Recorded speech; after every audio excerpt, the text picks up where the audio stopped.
नमस्कार दोस्तों, मैं विशाल तिवारी आपका ये अपने YouTube channel exam card live पे बहुत बहुत स्वागत करता हूं। दोस्तों, हम लोग इकट्ठा हुए हैं आज इसलिए क्योंकि जो 67th बीपीएससी की प्रीलिम्स की एग्जाम हुआ और उस एग्जाम का जो पूरा सॉल्यूशन है उस सॉल्यूशन को हम कराएंगे आपके साथ। उस सॉल्यूशन को देखा जाएगा कि उसमें क्या क्या कौन से इंपॉर्टेंट फैक्ट हम लोगों के एग्जाम के लिए, आने वाले एग्जाम के लिए और हो सकते हैं, और जो एग्जाम हुआ उसका सही सटीक आंसर क्या होगा।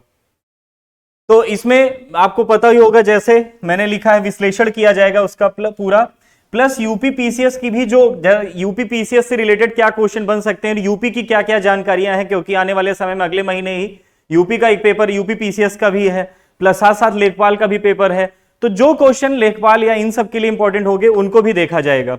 तो बिना समय खराब किए हुए आइए हम शुरू करते हैं पूरा अपना एक एक बातें, और शुरू करते हैं एक एक क्वेश्चन आपके सामने। 150 क्वेश्चन को सॉल्व किया करना है हम लोगों को, और 150 क्वेश्चन को सॉल्व करते समय जो उनके ऑप्शन है, जो सटीक ऑप्शन है, उसको तो करना है, लेकिन जो उसके अन्य ऑप्शन है और उनसे क्या क्वेश्चन बन सकते हैं उसको भी ध्यान रखना है और उसको भी पूरा करना है।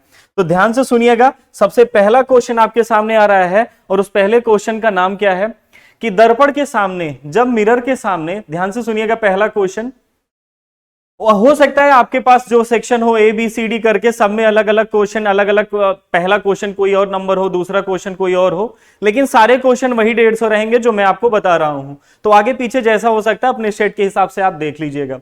पहला क्वेश्चन है कि दर्पण के सामने खड़े एक व्यक्ति को अपना प्रतिबिंब अपने से बड़ा लगता है, इसका तात्पर्य क्या है। कि कहने का मतलब यह है कि जब हम किसी मिरर के सामने खड़े होते हैं तो उस मिरर के सामने जो हमारी इमेज बनती है वो हमारी वास्तविक इमेज से बड़ी बनती है। तो ऐसा केवल एक ही दर्पण के साथ हो सकता है, और वो दर्पण कौन सा है? अवतल दर्पण। अवतल दर्पण को एक और नाम से जाना जाता है, कौन सा मिरर कहा जाता है इसको? कॉनकेव मिरर भी कहा जाता है। आपने कॉनकेव मिरर में कई सारे एग्जाम्पल भी पढ़े होंगे, जैसे एग्जाम्पल आपने जाना होगा, इसका उपयोग बता दीजिए कहां कहां होता है। तो जब हम आंख, कान, नाक के डॉक्टर के पास जाते हैं तो उनके पास जो मिरर होता है वो कैसा होता है? तो अवतल दर्पण होता है।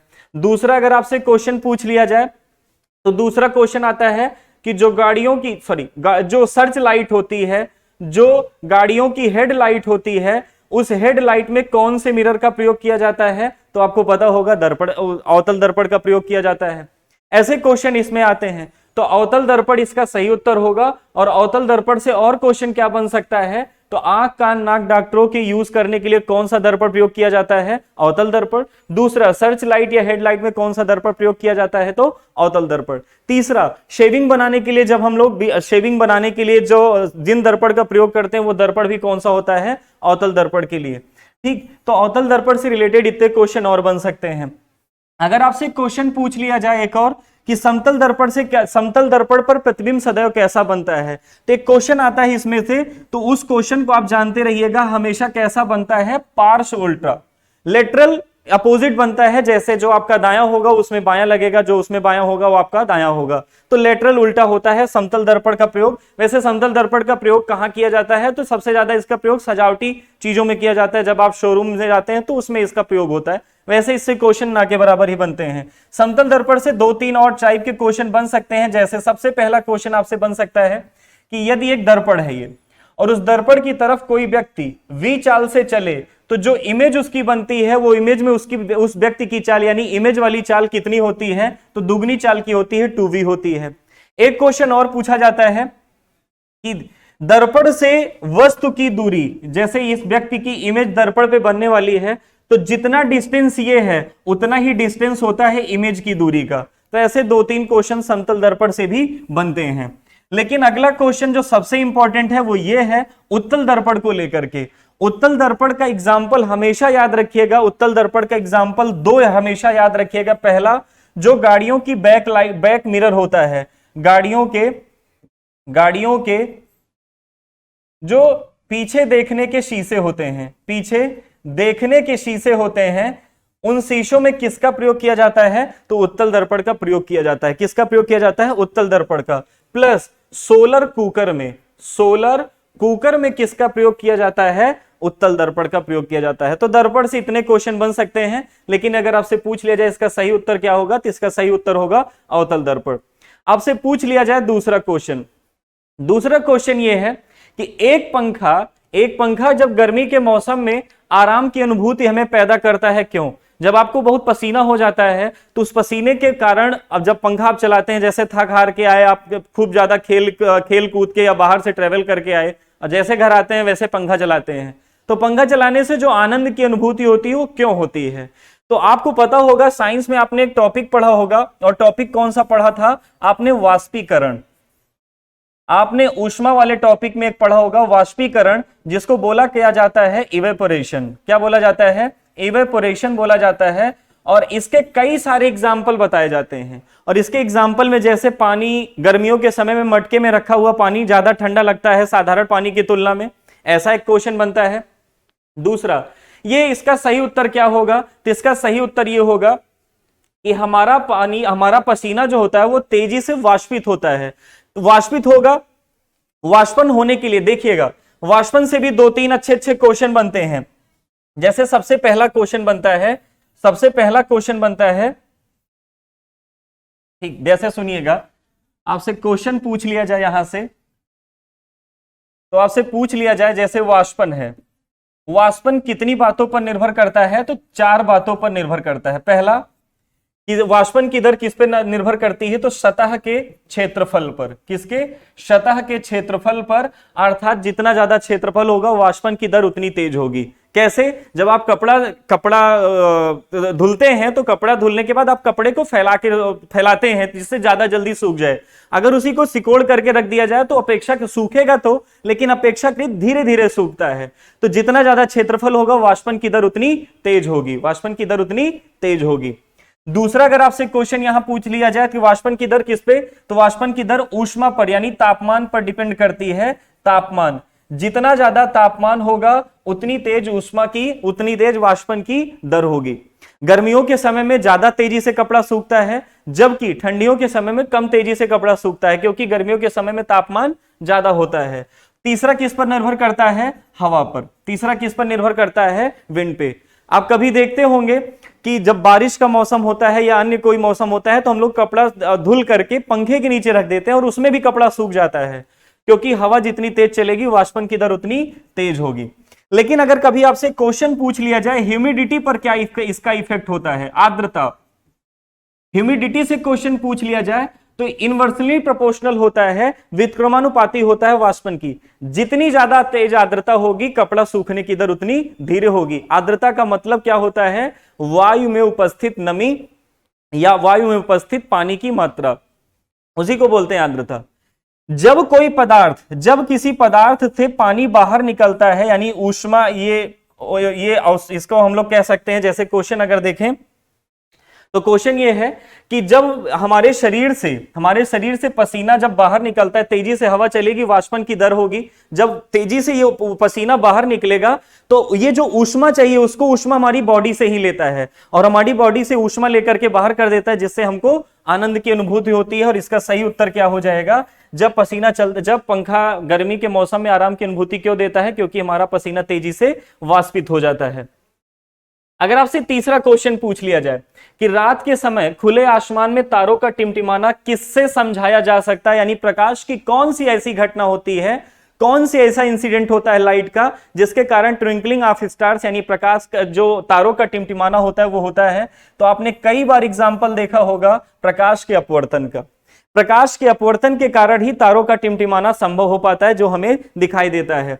आप कभी भी देखिए इसके एग्जाम्पल जब होते हैं तो इसके एग्जाम्पल में 4-5 चीजें एग्जाम्पल में दी जाती हैं। जैसे सबसे पहला एग्जाम्पल क्या दिया जाता है कि, ध्यान से सुनना, द्रव से भरा या पानी से भरे बर्तन में या बर्तन की तली का कुछ ऊपर दिखना, एक ये होता है। दूसरा, द्रव में डूबी हुई क्षण का तिरछा दिखाई देना। और तीसरा क्या इसका एग्जाम्पल बनता है? प्रकाश के अपवर्तन का एग्जाम्पल क्या बनता है कि खुले आसमान में जो तारों का टिमटिमाना होता है वो तारों का टिमटिमाना किसके कारण होता है? तो तारों का टिमटिमाना होता है प्रकाश के अपवर्तन के कारण, जिसी को हम लोग क्या बोलते हैं? Refraction of light. क्या बोलते हैं? रिफ्रैक्शन ऑफ लाइट बोला जाता है इसको, रिफ्रैक्शन ऑफ लाइट। तो सही उत्तर क्या होगा तीसरे का, प्रकाश का अपवर्तन। अगर हम आगे बढ़े, आगे है हाइड्रोजन बम किसके सिद्धांत पर काम करता है। क्या क्वेश्चन है, हाइड्रोजन बम किसके सिद्धांत पर काम करता है। आपको पता होगा दो क्वेश्चन आते हैं, ध्यान से सुनना। एक होता है नाभिकीय संलयन और एक होता है नाभिकीय विखंडन। नाभिकीय विखंडन, नाभिकीय विखंडन। एक होता है न्यूक्लियर फ्यूजन और एक होता है न्यूक्लियर डिफ्यूजन। इन दोनों से हर पेपर में कोई ना कोई क्वेश्चन बनना तय होता है। आप जान लीजिए नाभिकीय संलयन क्या होता है। तो नाभिकीय संलयन के दो एग्जाम्पल है। पहला इसका क्या है, हाइड्रोजन बम, हाइड्रोजन बम। और दूसरा इसका एग्जाम्पल क्या है, तो सूर्य द्वारा उत्पादित ऊर्जा व ऊष्मा। सूर्य से उत्पन्न होने वाला प्रकाश व ऊष्मा, प्रकाश व ऊष्मा इसका एग्जाम्पल बनता है। और नाभिकीय विखंडन पूछ लिया जाए तो नाभिकीय विखंडन के भी दो एग्जाम्पल हैं। पहला परमाणु भट्टियां यानी न्यूक्लियर रिएक्टर, परमाणु रिएक्टर, और दूसरा क्या होता है, परमाणु बम। ये दोनों अगर पूछ लिया जाए किसके हैं तो विखंडन के, और ये दोनों पूछ लिया जाए किसके हैं, संलयन के। इसमें और डीपली क्वेश्चन पूछा गया कि हाइड्रोजन बम किसके सिद्धांत पर काम करता है। तो संलयन प्रतिक्रिया दोनों में है, लेकिन इसका सही क्या होगा, नियंत्रित संलयन प्रक्रिया, क्योंकि इसमें नियंत्रित मॉलिक्यूल ही बदल करके आगे वो डिफ्यूजन का काम, आगे वो फ्यूजन का काम करते हैं। तो याद रखिएगा इसका सही उत्तर क्या होगा, नियंत्रित संलयन प्रक्रिया। चलिए अगले नंबर पे आते हैं। प्रेशर कुकर में खाना जल्दी पक जाता है क्योंकि। प्रेशर कुकर तो सबने देखा होगा, प्रेशर कुकर तो अमूमन सबने ही देखा होगा। जो प्रेशर कुकर में खाना जल्दी क्यों पकता है, तो प्रेशर कुकर, जल्दी से ध्यान से सुनिएगा, प्रेशर कुकर कैसे समझेंगे। तो प्रेशर कुकर में आप समझिएगा इसे, ये हो गया प्रेशर कुकर और नीचे से आपने उसमें, ये प्रेशर कुकर हो गया और नीचे से आपने उसमें आग लगा दी है। ये पूरा ढक्कन ढका हुआ है। जितना ज्यादा तेज तापमान होगा अंदर उतनी चीजें गलेंगी, और जब चीजें गलेंगी तो अंदर उतना ज्यादा हाई प्रेशर बनेगा। हाई प्रेशर में जब भी कोई चीजें, जितना ज्यादा तापमान देंगे उतना ज्यादा तेज हाई प्रेशर होगा। हाई प्रेशर में जो अंदर के मॉलिक्यूल होते हैं, जो अंदर की चीजें होती हैं, दाल है, मान लेते हैं उड़द की दाल है जो खाते हैं आप लोग, ये उड़द की दाल है और इस दाल में जो है इसका क्वथनांक क्या होता है, क्वथनांक जिसको हम लोग कहते हैं क्वथनांक, जिसको कहा जाता है बॉइलिंग पॉइंट। क्या कहा जाता है, बॉइलिंग पॉइंट। तो बॉइलिंग पॉइंट किसे कहते हैं, वह पदार्थ या वह तापमान जिस पर कोई भी पदार्थ ठोस से किस में बदलने लगे, द्रव में बदलने लगे। सॉरी, ये हो गया जो इसका गलनांक, ये कह सकते हैं एक तरीके से क्वथनांक के लिए, यहां दाल के लिए तो गलनांक प्रयोग होगा। जो इसका गलनांक या क्वथनांक किसी भी पदार्थ का होता है, हाई प्रेशर के कारण उसका गलनांक या क्वथनांक घट जाता है, उसका तापमान घट जाता है, अर्थात कम तापमान पर भी चीजें आसानी से कन्वर्ट होने लगती हैं। तो इसका सही उत्तर क्या होगा कि प्रेशर कुकर में खाना जल्दी क्यों पक जाता है, तो क्योंकि उच्च दाब के कारण पानी निम्न तापमान पर उबलने लगता है। उच्च दाब के कारण पानी उच्च तापमान पर उबलने लगता है। देखिए उच्च दाब तो होगा ही होगा, और इसमें निम्न तापमान, उच्च तापमान पर उबलता तो खाना देर में पकता, तो निम्न तापमान पर ही उबलने लगता है। तो इसका सही उत्तर क्या हो जाएगा, पांचवे का ए ऑप्शन होगा। उच्च दाब के कारण पानी निम्न तापमान पर, यानी उसका क्वथनांक पॉइंट घट जाता है और बहुत जल्दी उबलने लगता है, जिसके कारण जो दाल या चावल जो भी आप रखते हैं वो तुरंत पक जाता है। ठीक, तो अगर आप सही टाइम पे प्रेशर कुकर देखिए भी ना तो चावल भी जल जाता है। ठीक, यदि रेफ्रिजरेटर के दरवाजे कुछ देर के लिए खुला छोड़ दिया जाए तो कमरे का तापमान क्या होगा। गर्मी इतनी बेतहाशा चली रही है, कुछ होते हैं जैसे हम ही को ले लिया जाए, तो हमने मान लेते हैं ज्यादा दिमाग लगा करके रेफ्रिजरेटर का गेट खोल दिया कि पूरा कमरा जो हो जाए, ठंडा हो जाए, लेकिन ऐसा होता नहीं है। क्यों, क्योंकि आपको पता होगा हमेशा हाई टेम्परेचर से ऊष्मा जो चलती है वो किसकी तरफ चलती है, लो टेम्परेचर की ओर चलती है, और ऐसा तब तक चलता है जब तक दोनों का तापमान बराबर न हो जाए। अब फ्रिज हमारी इतनी छोटी सी भुटकी भर की, और कमरे का तापमान इतना ज्यादा, कमरा इतना बड़ा, तो हाई से हमेशा लो की तरफ चलेगी, हाई से लो की तरफ चलेगी, हाई से लो की तरफ चलेगी। तो आपको पता है इसका तापमान ज्यादा है और इसका तापमान कम है, तो कमरे का ये भी जो पहले ठंडा हो रहा था, ये हाई टेम्परेचर एब्जॉर्ब करते करते ये भी टेम्परेचर इंक्रीज करना शुरू कर देगा, अर्थात कमरे का तापमान क्या होगा, बढ़ जाएगा। यदि रेफ्रिजरेटर के दरवाजे कुछ घंटे के लिए खोल दिए जाएं तो दरवाजा, कमरा क्या होगा, ठंडा नहीं बल्कि क्या हो जाएगा, गर्म हो जाएगा। यही छोटा सा क्वेश्चन आप बता दीजिए कि जो फ्रिज में, जो एसी में, एयर कंडीशन में या फ्रिज में जो गैस ठंडी होने के लिए डाली जाती है, जो गैस ठंडी करती है, उस गैस को क्या नाम दिया जाता है? कुछ लोग सीएफसी बताएंगे, जबकि सीएफसी वो गैस होती है जो उसमें बाहर निकलती है। उसमें अंदर ठंडे होने के लिए कौन सी गैस डाली जाती है? तो फ्रीऑन डाली जाती है। कौन सी? फ्रीऑन डाली जाती है। इसको ध्यान रखिएगा आप लोग। इसका सही उत्तर क्या हो जाएगा? इसका सही उत्तर हो जाएगा, यदि रेफ्रिजरेटर के दरवाजे कुछ घंटों के लिए खुले छोड़ दिया जाए तो कमरे का तापमान क्या हो जाएगा? बढ़ जाएगा, इंक्रीज हो जाएगा। आइए, बर्फ का एक टुकड़ा पानी में लबालब, एकदम जनसैलाब हो गया है। बर्फ का एक टुकड़ा पानी में लबालब भरे बीकर में तैर रहा है, तो पूरी तरीके से पिघलने पर क्या होगा? बहुत अच्छा, कुछ नहीं होगा, पी ले जाएंगे, गर्मी का मौसम ज्यादा है। लेकिन फिर भी देखिए, एक ग्लास है, ठीक, और इसमें एक आपने बर्फ का टुकड़ा डाल दिया, छोटा सा। कहीं दूसरा मत समझिएगा, उसमें बर्फ का टुकड़ा डाल दिया जाएगा तो बिना बर्फ भी उसको पिघले ही पी लिया जाएगा। लेकिन यहां समझ लो इसको, अगर बर्फ का टुकड़ा डाल दिया गया है, अगर बर्फ का टुकड़ा डाल दिया गया है, तो ये तभी तैरेगा जब इसने अपने द्रव्यमान के बराबर पानी उतनी दूर से विस्थापित कर दिया है। जितना भाग इसका डूबा हुआ है, आप याद करिए प्लवन का नियम, आप याद करिए आर्किमिडीज का सिद्धांत। उसमें कहा है कि जब किसी वस्तु को डुबोया जाता है तो वस्तु तभी तैरेगी जब उसके डूबे हुए भाग के बराबर पानी वो विस्थापित कर दे। अगर ये बर्फ तैर रहा है, इसका मतलब इसने अपने भाग के बराबर पानी पहले ही क्या कर दिया है? विस्थापित कर दिया है। विस्थापित का मतलब पानी उल्च नहीं दिया बाल्टी में से या टब में, जग में से, इसने पानी को ऊपर कर दिया है। और जैसे जैसे बर्फ का ये टुकड़ा पिघलेगा वैसे वैसे इसके बराबर में आ जाएगा, अर्थात पानी फर्श में फैल जाएगा, कभी नहीं उलझना, कभी होगा ही नहीं। बीकर में पानी स्तर नीचे आ जाएगा, कभी नहीं। अब पानी तो डाल ही रहे हैं, स्तर नीचे कहां आएगा? पानी का स्तर पहले गिरेगा फिर बढ़ेगा, थोड़ी कोई पी रहा है पहले से। जलस्तर नहीं बदलेगा, अर्थात जलस्तर सेम रह जाएगा। ठीक, तीसरे नंबर पे, अगले नंबर पे बढ़ते हैं। निम्नलिखित में से कौन सा सही सुमेलित है? कुछ यंत्र दिए गए हैं और क्या मापे जाते हैं वो है, जैसे वोल्ट मीटर क्या मापते हैं? तो विभवांतर मापते हैं। एमीटर से क्या मापते हैं? इलेक्ट्रिसिटी मापते हैं। पोटेशियोमीटर से क्या मापते हैं? इलेक्ट्रोमैग्नेटिक फोर्स मापते हैं, यानी विद्युत वाहक बल। गैल्वेनोमीटर से क्या मापते हैं? तो विद्युत प्रतिरोध मापते हैं। अर्थात चार के चारों सुमेलित किए गए हैं, तो इसका सही उत्तर हो जाएगा ई, उपयुक्त में से कोई नहीं। उपयुक्त में से कोई नहीं। आ रही कि नहीं बात समझ में? चलिए आगे बढ़ते हैं। अगला है कि यदि एक पंख, वो पंख किसी का भी हो सकता है, हम मान लेते हैं एक चिड़िया का पंख है।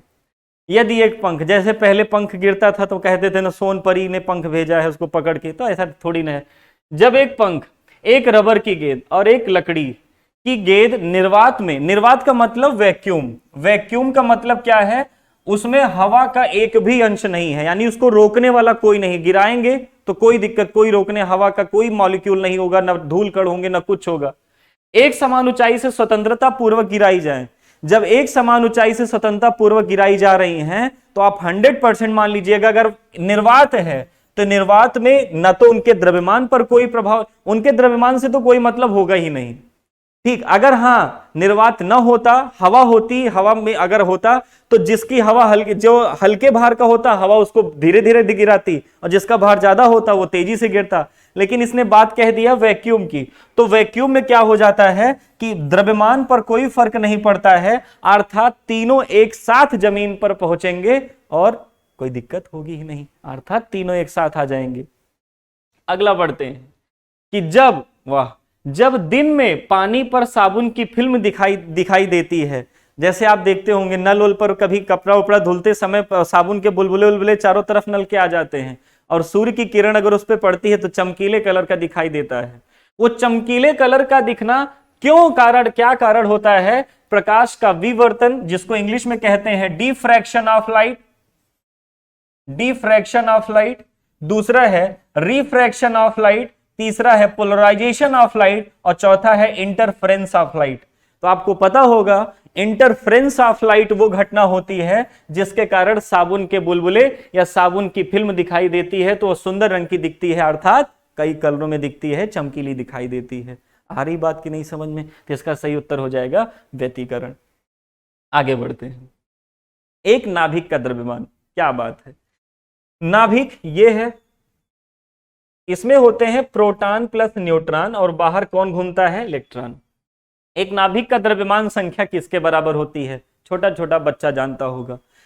किसकी संख्या के बराबर होती है? तो प्रोटॉनों की संख्या और न्यूट्रॉनों की संख्या का जो जोड़ होता है उसी को कहा जाता है द्रव्यमान संख्या, अर्थात इसका सही उत्तर क्या हो जाएगा? ए हो जाएगा। इसका सही उत्तर क्या होगा? ए हो जाएगा।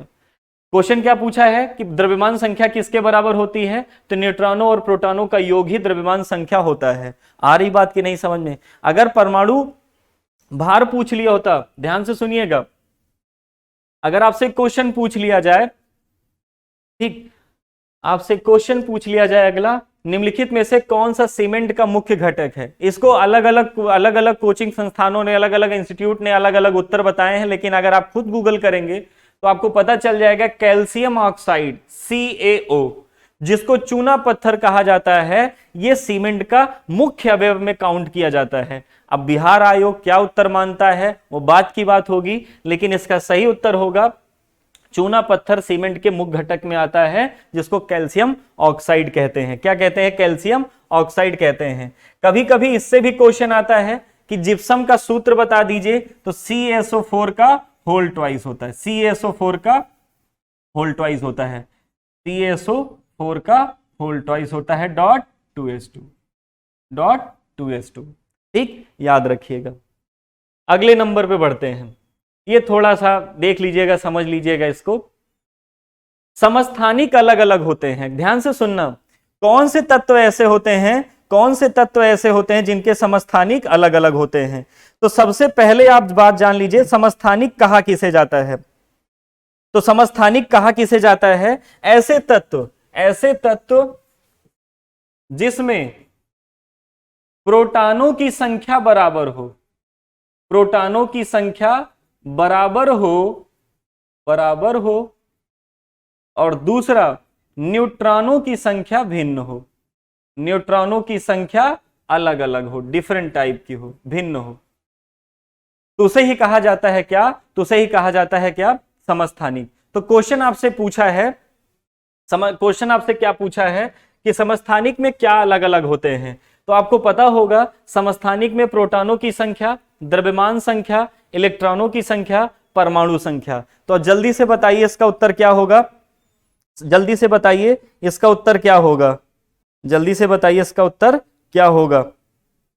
ठीक, सबसे पहला समस्थानिक में क्या अलग होते हैं? तो इनके परमाणु भार अलग अलग होते हैं। अब इसमें क्वेश्चन पूछ लिया है समस्थानिक में क्या? न्यूट्रॉन की संख्या अलग अलग होती है, परमाणु भार अलग अलग होते हैं, या परमाणु का द्रव्यमान अलग अलग होता है, तो हम इसी को कह सकते हैं इसमें द्रव्यमान संख्या अलग अलग होती है। क्या होती है? अलग अलग द्रव्यमान संख्या इसमें अलग अलग होती है। वैसे नॉर्मली पूछ लेता क्या अलग होता है? न्यूट्रॉन की संख्या अलग होती है, या इसी को हम लोग क्या कह सकते हैं? द्रव्यमानों की संख्या अलग अलग होती है। वह ताप जिस पर ठोस, द्रव और गैस तीनों अवस्थाएं एक साथ रह सकती हैं, उस तापमान को क्या कहा जाता है? त्रिक बिंदु कहते हैं। क्या कहते हैं उसको? त्रिक बिंदु कहते हैं। अगर इसकी बात कर लें तो क्या होता है ये? बॉइलिंग पॉइंट क्वथनांक का क्या परिभाषा है? तो क्वथनांक की परिभाषा ये है कि वह ताप जिस पर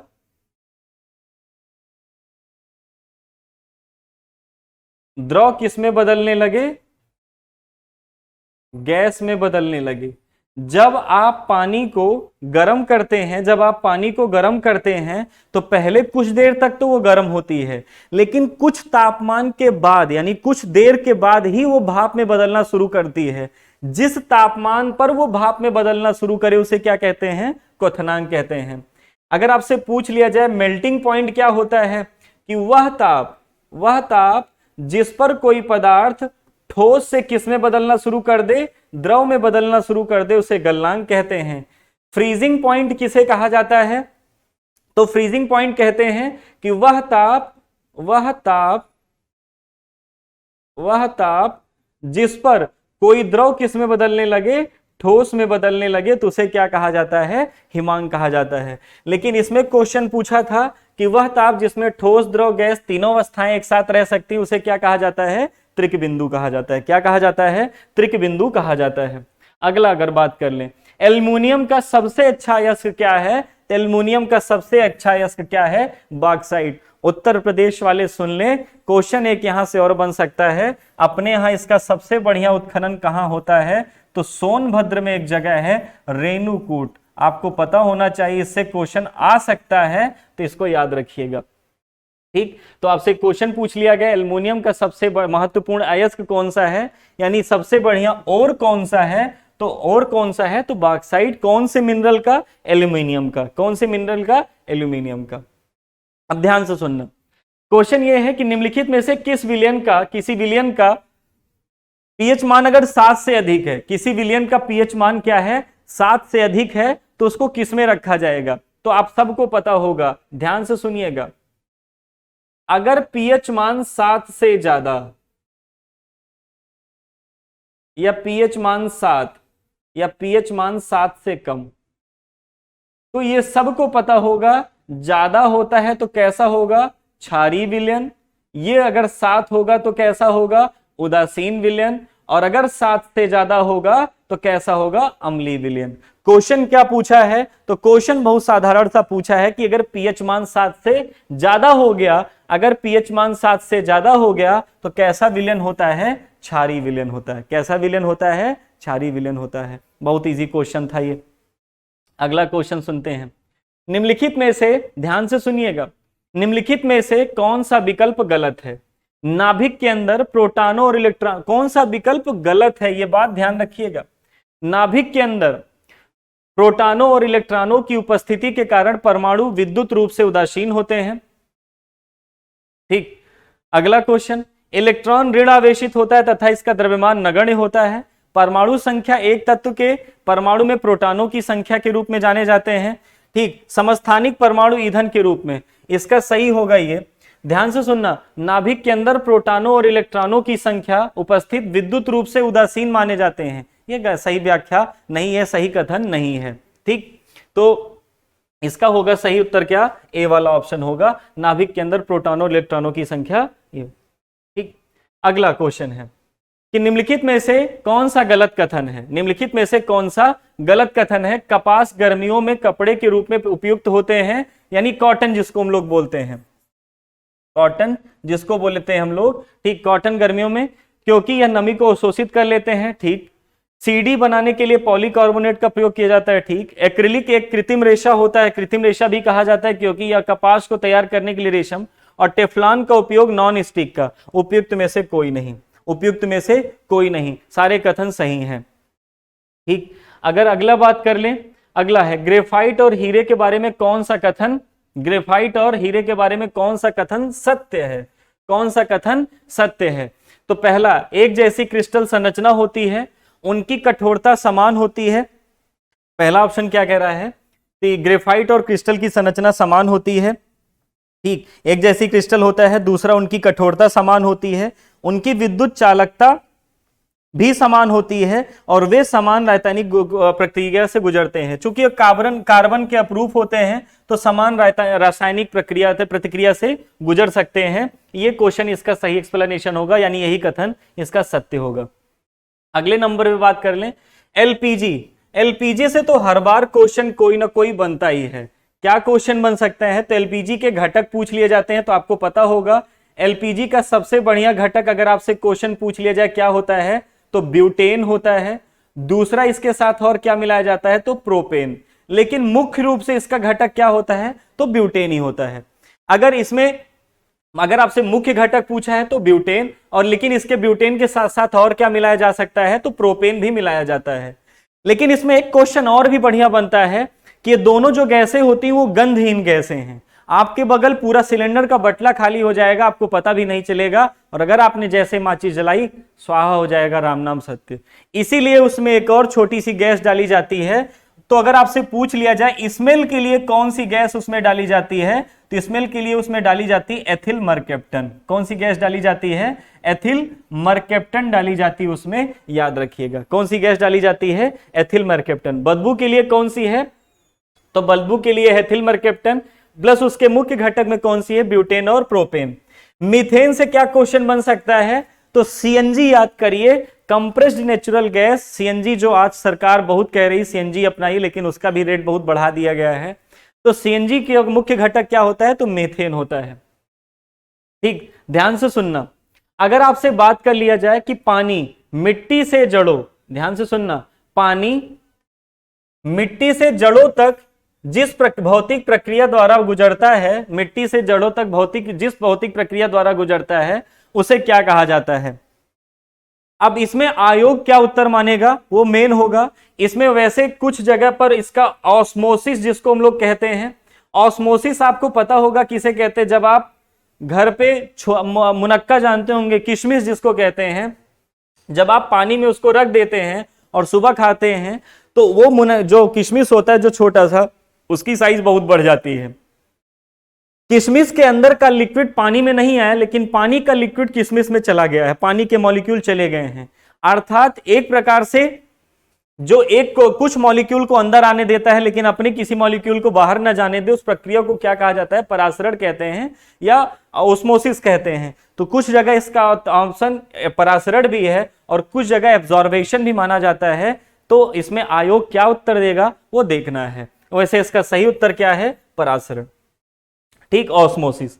अगले की बात कर ले, बायोडिग्रेबल। बायोडिग्रेबल किसे कहते हैं? जो पुनः मिट्टी में मिल जाते हैं, जो पुनः मिट्टी में मिल जाते हैं, मिट्टी में मिल जाते हैं, अर्थात पर्यावरण के लिए नुकसान नहीं पहुंचाते हैं, उन्हें को कहा जाता है बायोडिग्रेबल। क्वेश्चन क्या कह रहा है कि बायोडिग्रेबल अपशिष्ट को आमतौर पर जिसकी मदद से उपयोगी पदार्थ में बदला जा सकता है उसे क्या कहते हैं? बच्चा जानता होगा, बैक्टीरिया के नाम से जाना जाता है। अरे आप कैसे समझ सकते हैं?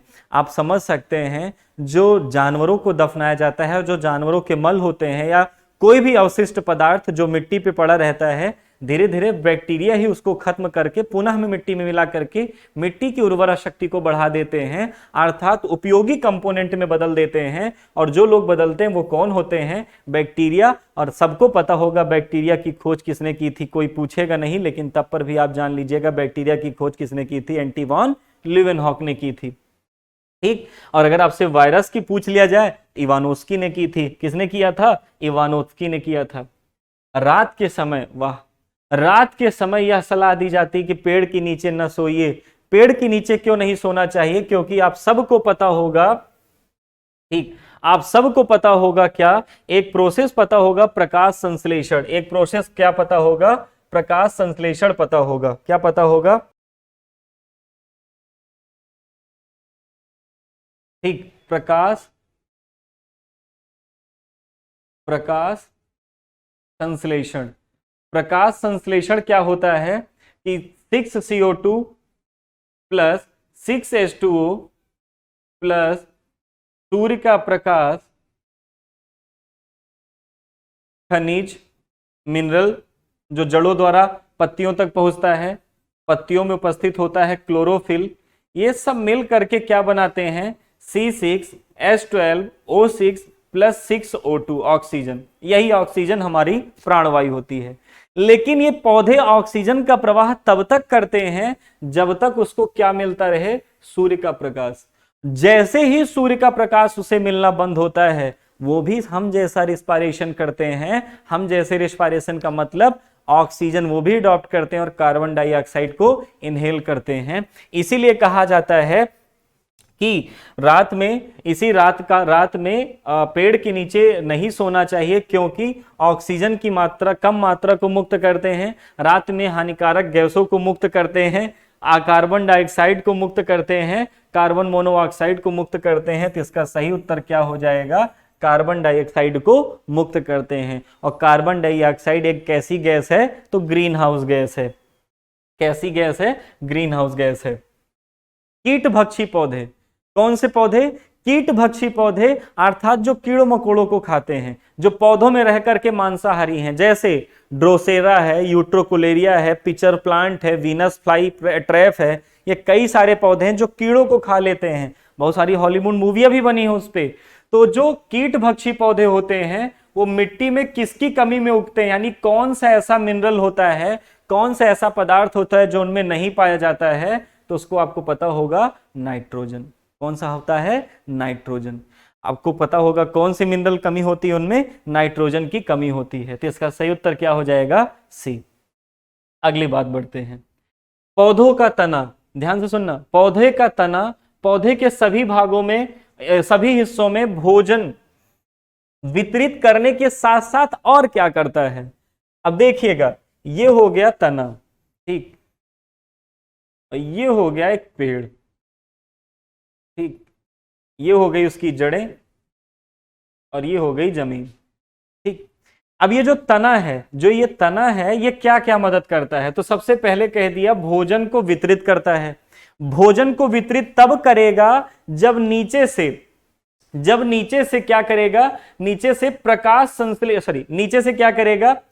वो जल तथा खनिज को, अब जल तथा खनिज अगर मिट्टी से जड़ों ने खींच लिया तो जड़ों को जब यहां ऊपर जाने के लिए इन्हीं का तो सहारा लेना पड़ेगा। तो सबसे पहले जल और खनिज को ऊपर तक लेके जाते हैं। दूसरा, पौधे को आकार, अब अगर पेड़ कोई इतना, उसका तना इतना पतला है तो इतना बड़ा पेड़ थोड़ी ना हो सकता है, तो पौधे को आकार देने में मदद करता है, पौधे को आकार देने में मदद करता है। श्वसन का काम किसका है? तो पत्तियों में स्टोमेटा का होता है, तो ये तो काम नहीं है, ठीक। प्रकाश संश्लेषण का भी काम किसका होता है? पत्तियों का होता है। तो इसका अच्छा, कुछ ऐसे भी तने होते हैं जो जड़ों का, जो भोजन का संग्रहण भी करते हैं। कुछ ऐसे भी जड़ें होती हैं जो भोजन का संग्रहण भी करती हैं। तब आपको बहुत सारे पौधों के बारे में बताया गया होगा।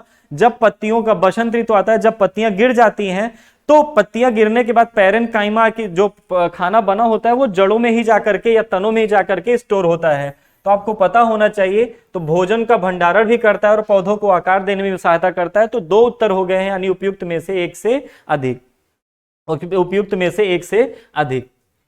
आधान, ट्रांसफ्यूजन, ध्यान से सुनना। जब आधान का मतलब क्या होता है? तो आधान का मतलब ये होता है, एक हो गए ये भैया, ये बीमार हैं और इनको ब्लड डोनेशन करने आए, ये मोटे आदमी, ये ब्लड दे रहे हैं। तो जब ब्लड दिया जाता है तो उसी को कहा जाता है ट्रांसफ्यूजन। रक्त, न केवल रक्त के प्रकार को देखा जाता है बल्कि उसमें अब और क्या देखा जाता है? RH factor. RH फैक्टर की खोज किसने की थी? वीनर ने की थी, एक बंदर पर जिसका नाम क्या था? रीशस। और उसी के नाम पर इसका नाम रखा गया RH फैक्टर, जिससे हमें पता चलता है किसी का ब्लड ग्रुप A पॉजिटिव है या A निगेटिव है। तो अब इसको भी देखा जाता है, जिसको हम लोग बोलते हैं RH फैक्टर। RH फैक्टर की खोज किसने की थी? वीनर ने की थी। किस पर की थी? तो वीनर ने किस पर की थी? तो की थी रीशस नामक बंदर पर, ठीक। तो ध्यान से सुनना, पीयूष ग्रंथि कहां पाई जाती है? हमारे शरीर में पीयूष ग्रंथि का बहुत बड़ा रोल है। पीयूष ग्रंथि क्या? जितनी भी ग्रंथियां, ग्रंथि पहले जान लीजिए किसे कहते हैं। तो सबसे पहले जान लीजिए ग्रंथि किसे कहा जाता है। तो सबसे पहले जान लीजिए ग्रंथि उन हमारे शरीर के अंगों को कहा जाता है जिनसे कोई ना कोई पदार्थ बाहर निकलता है, यानी कोई ना कोई द्रवित पदार्थ बाहर निकलता है। अब पूछ लिया जाए ग्रंथियां कितने प्रकार की होती हैं? तो एक होती है बहिस्रावी ग्रंथि, एक होती है अंतःस्रावी ग्रंथि इंडोक्राइन ग्लैंड, और एक होती है मिश्रित ग्रंथि। कौन सी? मिश्रित ग्रंथि होती है। बहिस्रावी ग्रंथियां किसे कहती हैं? ऐसी ग्रंथियां जिनसे निकलने वाले पदार्थों को हम देख सकते हैं, जैसे पसीना निकलने वाली ग्रंथियां, स्वेद ग्रंथियां। स्लाइवरी ग्लैंड जो स्लाइवा निकालती है, अर्थात लार का निर्माण करती है। तो इन अश्रु ग्रंथियां जो आंसू निकलता है, इन सबको कहते हैं बहिस्रावी ग्रंथियां। अंतःस्रावी ग्रंथियां किसे कहते हैं? ऐसी ग्रंथियां जिनसे निकलने वाले पदार्थों को हम देखते नहीं हैं, अर्थात ये बॉडी की इंटरनली पार्ट में होती हैं और ये ब्लड में घुल करके शरीर के अंगों तक पहुंचती हैं और उन्हें कहा क्या जाता है? अंतःस्रावी ग्रंथियां कहा जाता है। मिश्रित ग्रंथियां किसे कहते हैं? जो बहिःस्रावी का भी काम करे और अंतःस्रावी का भी काम करे। और मेरे भाई ध्यान से सुनना, मिश्रित ग्रंथि में सबसे बढ़िया उदाहरण कौन लगता है? पैनक्रियाज। कौन लगता है? पैनक्रियाज, यानी जिसको हम लोग क्या बोलते हैं? अग्नाशय। अंतःस्रावी ग्रंथियां कौन कौन सी मैं बताने वाला हूं, और एक बात जानते रहेगा, सबसे बड़ी बहिःस्रावी ग्रंथि कौन सी है? तो सबसे बड़ी बहिःस्रावी ग्रंथि कौन सी है? लीवर। सबसे बड़ी बहिःस्रावी ग्रंथि कौन सी है? लीवर है। अंतःस्रावी ग्रंथियों में पीयूष ग्रंथि का नाम बड़ा इंपॉर्टेंट है, क्योंकि सबसे ज्यादा हार्मोन्स यही निकालती है, और सबसे ज्यादा हार्मोन्स निकालने के साथ साथ सारे हार्मोन्स निकालने वाली ग्रंथियों पर नियंत्रण भी रखती है। हमारे शरीर में सबसे पहली एक हो गई पीयूष ग्रंथि, दूसरी कौन सी हो गई? पीनियल बॉडी, पीनियल काय। तीसरी हो गई कौन सी? थायराइड। चौथी कौन सी हो गई? Parathyroid, parathyroid. पांचवी कौन सी हो गई? थाइमस। छठी कौन सी हो गई? एड्रिनल यानी अधवृक्क। और सातवीं कौन सी हो गई? जनद ग्रंथि यानी गोनेड्स। महिलाओं में होती ओवरीज, पुरुषों में टेस्टिस। पीयूष ग्रंथि कहां होती है? मस्तिष्क में। पीनियल बॉडी कहां होती है? मस्तिष्क में। थायराइड कहां होती है? गले में। पैराथायराइड क्या होती है? तो गले में थोड़े निचले भाग में, गले में ही निचले भाग में। थाइमस कहां होती है? हृदय के पास। एड्रिनल कहां होती है? किडनी के ऊपर यानी वृक्क के ऊपर। और गोनेड्स कहां होती है? बॉडी के सबसे निचले पार्टों में। तो क्वेश्चन ये था कि पीयूष ग्रंथि कहां पर पाई जाती है? तो पीयूष ग्रंथि कहां पर पाई जाती है? मस्तिष्क में पाई जाती है। आ रहा है कि नहीं समझ में? ईमानदारी से बताइएगा। अगर आपको समझ में आ रहा है तो वीडियो को लाइक और से कमेंट जरूर करिएगा कैसा लगा आपको ये चीजें। ध्यान से सुनना। अब इसको बच्चा बच्चा जानता होगा, लेकिन तब पर भी सुन लीजिए, आप बच्चे थोड़ी ना हैं। गर्भ में भ्रूण के विकास के जानने के लिए निम्नलिखित में से किसका प्रयोग किया जाता है? तो आपको पता ही होगा, गर्भ में जो भ्रूण का विकास होता है उसको जानने के लिए किसका प्रयोग किया जाता है? तो सबको पता होगा, हम लोग क्या कराते हैं? उसका अल्ट्रासाउंड कराते हैं। क्या कराते हैं? अल्ट्रासाउंड कराते हैं। और अल्ट्रासाउंड किसके थ्रू होता है? तो पराध्वनि तरंगियों, क्योंकि इसी को इंग्लिश में कहा जाता है अल्ट्रासोनिक वेव्स। लेकिन उससे पहले भी कुछ एक बात और जान लीजिए सभी लोग। आपसे पूछ लिया जाए, जैसे सबसे पहली एक तरंग होती है जिसको बोला जाता है गामा तरंगे। ये कुछ विद्युत चुंबकीय तरंगे हैं, ये कुछ विद्युत चुंबकीय तरंगे हैं जो तरंग दैर्ध्य यानी वेवलेंथ के बढ़ते हुए फॉर्म में रखी गई हैं। जैसे सबसे पहले गामा तरंगे, दूसरी कौन सी हैं? एक्स तरंगे। तीसरी कौन सी है? ध्यान से सुनिएगा, तीसरी कौन सी है? तो यूवी रेज। तीसरी कौन सी है? अल्ट्रावायलेट यानी परावैगनी तरंगे। चौथी कौन सी है? विजिबल वेव्स यानी दृश्य तरंगे। पांचवी कौन सी है? कौन? अवरक्त तरंगे। कौन सी? अवरक्त तरंगे। अवरक्त तरंगे किसे कहा जाता है? तो इंफ्रारेड वेव्स। और चौथे, उसके बाद छठे नंबर पे एक और है जिसको कहा जाता है सूक्ष्म रेडियो तरंगे। सूक्ष्म रेडियो तरंगे। और इसके बाद एक और है सातवें नंबर पे जिसे कहा जाता है रेडियो तरंगे। ये 7 ऐसी तरंगे जिनको इलेक्ट्रोमैग्नेटिक वेव के रूप में भी जाना जाता है, रेडियो तरंगे। इनसे भी क्वेश्चन बहुत ज्यादा पूछा जाता है। अगर आपको नहीं, एक और बात ध्यान रखिएगा, पहले इसके बारे में एक और बात जान लीजिए। गामा तरंगों की खोज किसने की थी? तो गामा तरंगों की खोज की थी बेकुरल ने। किसने की थी? बेकुरल ने की थी। बेकुरल ने की थी। एक्स तरंगों की खोज किसने की थी? तो एक्स तरंगों की खोज रॉन्टजन ने की थी, या रॉन्टजन कहीं कहीं लिखा जाता है, कहीं कहीं पर रॉन्टजन लिखा जाता है।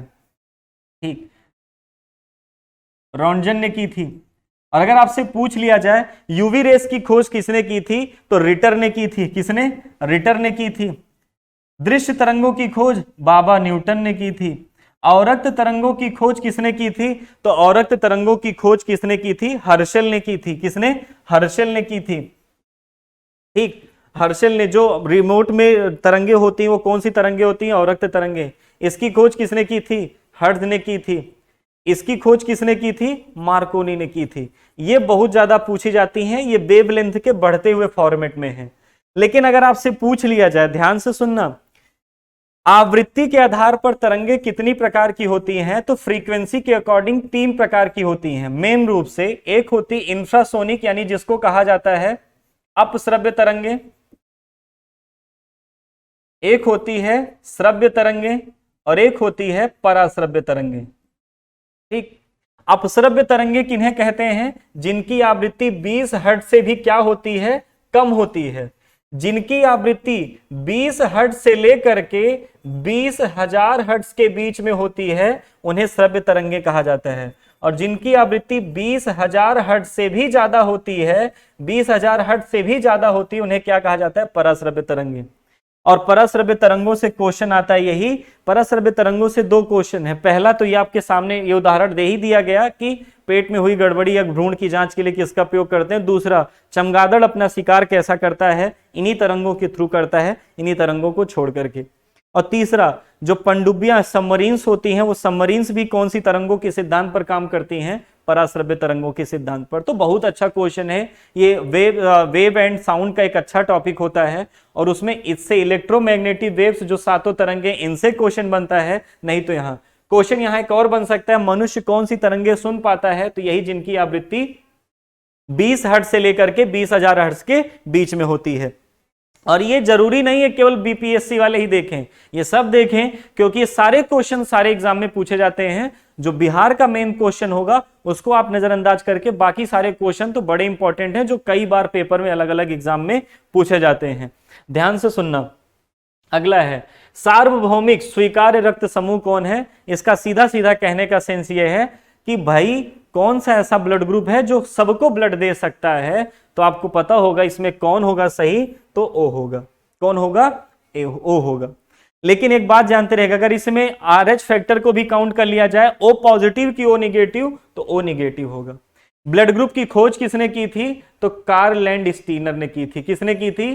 कार्ल लैंडस्टीनर ने की थी। लेकिन आपसे पूछ लिया जाए कार्ल लैंडस्टीनर ने केवल कितने ब्लड ग्रुप बताए थे? तो 3 बताए थे, A, B और O बताए थे। चौथा ब्लड ग्रुप किसने बताया था? तो इनका नाम था डीके स्टेलो और उनका साथ दिए थे स्टर्ली ने। डीके स्टेलो व स्टर्ली ने AB ब्लड ग्रुप बताया था। सर्वदाता कौन होता है? AB होता है। सर्वग्राही कौन होता है? जो सर्वग्राही कौन होता है? AB। और सर्वदाता कौन होता है? तो सर्वदाता होता है O। आ रही बात समझ में? चलिए अगले नंबर पे बात कर लें। तो अगले नंबर पे अगला क्वेश्चन है निमोनिया। निमोनिया किससे रिलेटेड है? आपने छोटे बच्चों को सुना होगा कि उसको जब जुकाम उखाम छोटे बच्चों को होती है, अभी जैसे हम लोगों को बलगम हो जुकाम होती है, नाक वाक जकड़ लेती है, तो खिखार उखार करके निकाल देते हैं सारा सिस्टम, दम होता है दम। अब छोटा बच्चा जिसको बलगम जम गई, अब खिखारना जानता ही नहीं बेचारा, तो कहाँ से कर पाएगा? तो उसी के बाद उसको भाप वाप दिया जाता है, क्योंकि जो बलगम होती है जो जा करके अंदर जम जाती है, और जब ये जम जाती है तो कौन सा तंत्र प्रभावित होता है? रिस्पायरेशन सिस्टम, यानी श्वसन तंत्र प्रभावित होता है, जो किससे रिलेटेड है? तो किससे रिलेटेड है? फेफड़ों से। तो निमोनिया किससे रिलेटेड में आता है? तो फेफड़ों से रिलेटेड आता है। चलिए आगे बढ़ते हैं और अगला क्वेश्चन देखते हैं। और अगला क्वेश्चन क्या है? कोविशील्ड, भारत का कोविड वैक्सीन, जिसे WHO यानी वर्ल्ड हेल्थ ऑर्गेनाइजेशन के द्वारा अनुमोदित किया गया है, किसके द्वारा निर्मित है? न्यूज के, अगर आप थोड़ा भी बहुत न्यूज देखे होंगे तो आपने इनका नाम जरूर सुना होगा, आधार पूना वाला, अर्थात सीरम इंस्टीट्यूट। अगला अटल सुरंग रोहतांग हिमाचल प्रदेश में सबसे, पहली बात तो जान लीजिए, इससे पहले ही लग रहा था लोगों को क्वेश्चन बनेगा। क्यों बनेगा? क्योंकि मनाली से लेह को एक रोड जोड़ती है जो विश्व में सबसे ऊंचाई पर स्थित सड़क है। कौन से दर्रे पर स्थित है? रोहतांग दर्रे पर। कौन से दर्रे पर स्थित है? रोहतांग दर्रे पर। मोदी जी ने इसका उद्घाटन किया, घूमने गए थे वहां, मोदी जी ने इसका उद्घाटन किया। और कितनी लंबाई है इसकी? 9.02 किलोमीटर है, अर्थात 9 किलोमीटर लंबी ये सुरंग है जो सबसे ऊंचाई पर स्थित है। अगले नंबर पे अगर बात कर लिया जाए, नागरिकता संशोधन अधिनियम 2019 का मुख्य उद्देश्य क्या था? आपको पता होगा क्या था, लेकिन फिर भी देख लेते हैं। नागरिकता संशोधन अधिनियम, आपको पता होगा, एक समझौता हुआ था 2 प्रधानमंत्रियों के बीच में। एक प्रधानमंत्री का नाम था JL नेहरू, यानी जवाहरलाल नेहरू, JL नेहरू, और उनका साथ दिया था एक पाकिस्तान के प्रधानमंत्री थे लियाकत अली। और इन दोनों के बीच में क्या समझौता हुआ था? तो समझौता ये हुआ था कि भाई तुम्हारे देश में भी, जैसे अब यहां पर बहुत सारे लोग ऐसे थे जो हिंदू धर्म के थे, हिंदू धर्म के लोगों को, जो सवर्ण जातियां थी, उनको यहां पर बहुसंख्यक कहा गया क्योंकि उनकी संख्या ज्यादा थी। अच्छा, अल्पसंख्यक किसे कहते हैं? तो सुप्रीम कोर्ट के द्वारा अल्पसंख्यक की केवल दो परिभाषाएं दी गई हैं। अगर आपकी धर्म की जो मानने वाले लोगों की संख्या है वो और लोगों की संख्या में कम है तो आप अल्पसंख्यक हैं, या आप लैंग्वेज के आधार पर आपकी जो भाषा है वो और लोग नहीं समझते ना बोलते हैं और आप कम ही लोग हैं तो है। जाति के आधार पर अल्पसंख्यक सुप्रीम कोर्ट नहीं डिसाइड करता है। इन दोनों के बीच में समझौता हुआ कि बात यह बनी कि आपको पता होगा बहुत सारे हिंदू या अदर कम्युनिटी के लोग जो थे वो पाकिस्तान गए थे और बहुत सारे मुस्लिम भाई जो थे वो अपने भारत में थे। यहां पर मुस्लिम अल्पसंख्यक थे और छोटी जातियां थी, और यहां पर हिंदू अल्पसंख्यक थे और जातियां थी। दोनों प्रधानमंत्रियों के बीच में समझौता हुआ कि भाई जो लोग अल्पसंख्यक हैं उनकी संख्या में, उनके अधिकारों में कभी कोई कटौती नहीं की जाएगी और उनकी संख्या को बढ़ाने का प्रयास किया जाएगा। भारत सरकार ने इसको हाथों हाथ लिया और आप अल्पसंख्यकों की स्थिति देख सकते हैं। लेकिन जो पाकिस्तान में थे, जो अल्पसंख्यक समुदाय के वहां लोग थे, या तो उन लोगों ने अपना धर्म परिवर्तन कर लिया या अपना वो देश छोड़ के, अपना घर छोड़ के कहीं और आकर के बस गए, क्योंकि ये आकर के बसे थे भारत में ही। इसलिए नागरिकता संशोधन अधिनियम में आपको पता होगा 2019 में जब अमित शाह जी ने इस विधेयक रखा कि अगर कोई व्यक्ति, ध्यान से सुनना, बांग्लादेश, पाकिस्तान यानी अविभाजित भारत जो भारत के पार्ट थे, और अफगानिस्तान में हिंदू, जैन, बौद्ध, सिख, ईसाई और पारसी इन 6 कास्ट के होंगे। अगर वो आते हैं और बताते हैं कि भैया हम विभाजित भारत के पार्ट थे और इन देशों से आए, वहां परेशान किया गया हमें, तो हम उनको धर्म के आधार पर, क्योंकि आपको पता होगा भारत में नागरिकता 5 प्रकार से मिलती थी। पहला जन्म से, दूसरा वंश परंपरा यानी बाई डिसेंट, तीसरा देशीयकरण से, चौथा पंजीकरण से और पांचवा था भूमि अर्जन से। छठा ये है धर्म के अकॉर्डिंग। अगर ये 6 धर्म के लोग इन देशों से आए तो उनको धर्म के आधार पर भारत की नागरिकता दी जाएगी। विरोध इसका इसलिए था क्योंकि इसमें मुस्लिम शब्द नहीं था। तो सरकार यही समझा रही थी कि भैया मुस्लिम जो हैं वो पाकिस्तान में या अन्य तीनों देशों में बहुसंख्यक हैं और ये कानून जो बनाया गया वो अल्पसंख्यकों के हितों के लिए बनाया गया है। सरकार समझाई भी और थोड़ा असफल भी रही। लेकिन इसमें क्वेश्चन क्या है, बांग्लादेश में अवैध प्रवासियों को हटाना कभी नहीं। वास्तविक, ये गलत है एकदम, ठीक। वास्तविक भारतीय नागरिकों की पहचान करना नहीं, विदेशियों द्वारा सीमा घुसपैठ की जांच करना नहीं, अफगानिस्तान, बांग्लादेश और पाकिस्तान में उत्पीड़ित समूहों को नागरिकता प्रदान करना, ये है सही उत्तर इसका, ठीक। ये इसका सही उत्तर है। आप, मुझे उम्मीद है कि आपको ये मेरा एक्सप्लेनेशन आसान भाषा में और कम समय में समझ में आया होगा। नहीं समझ में आया होगा तो कमेंट जरूर करिएगा, फिर से बता दिया जाएगा। सेंट्रल विस्टा प्रोजेक्ट क्या है? वाह, ध्यान से सुनना।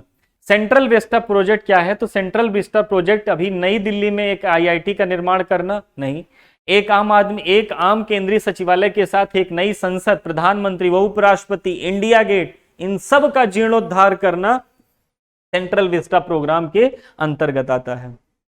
सेंट्रल विस्टा प्रोग्राम के अंतर्गत आता है जो राष्ट्रपति भवन, उपराष्ट्रपति भवन, संसद भवन, इन सब का, और इंडिया गेट, इन सब का जीर्णोद्धार करेगा, सारी चीजें, ठीक। तो सेंट्रल विस्टा एक क्वेश्चन यहीं पर और जानते रहिएगा, ठीक। चलिए, अच्छा, जम्मू और कश्मीर राज्य में विभाजन के बाद, पहली बात तो जान लीजिए विभाजन कब हुआ? 31 अक्टूबर 2019 को। 31 अक्टूबर को किसका बर्थडे है? सरदार वल्लभ भाई पटेल का, जिनके नाम को राष्ट्रीय एकता दिवस जिनके बर्थडे पर मनाया जाता है। और अभी हाल ही में गुजरात के उसी केवड़िया स्टेशन का नाम बदलकर क्या कर दिया गया है? एकता नगर कर दिया गया। इन्हीं को समर्पित है, अर्थात सरदार वल्लभ भाई पटेल को। कि केंद्र शासित प्रदेश की अपनी कोई विधायिका नहीं है, अपनी कोई विधायिका नहीं है।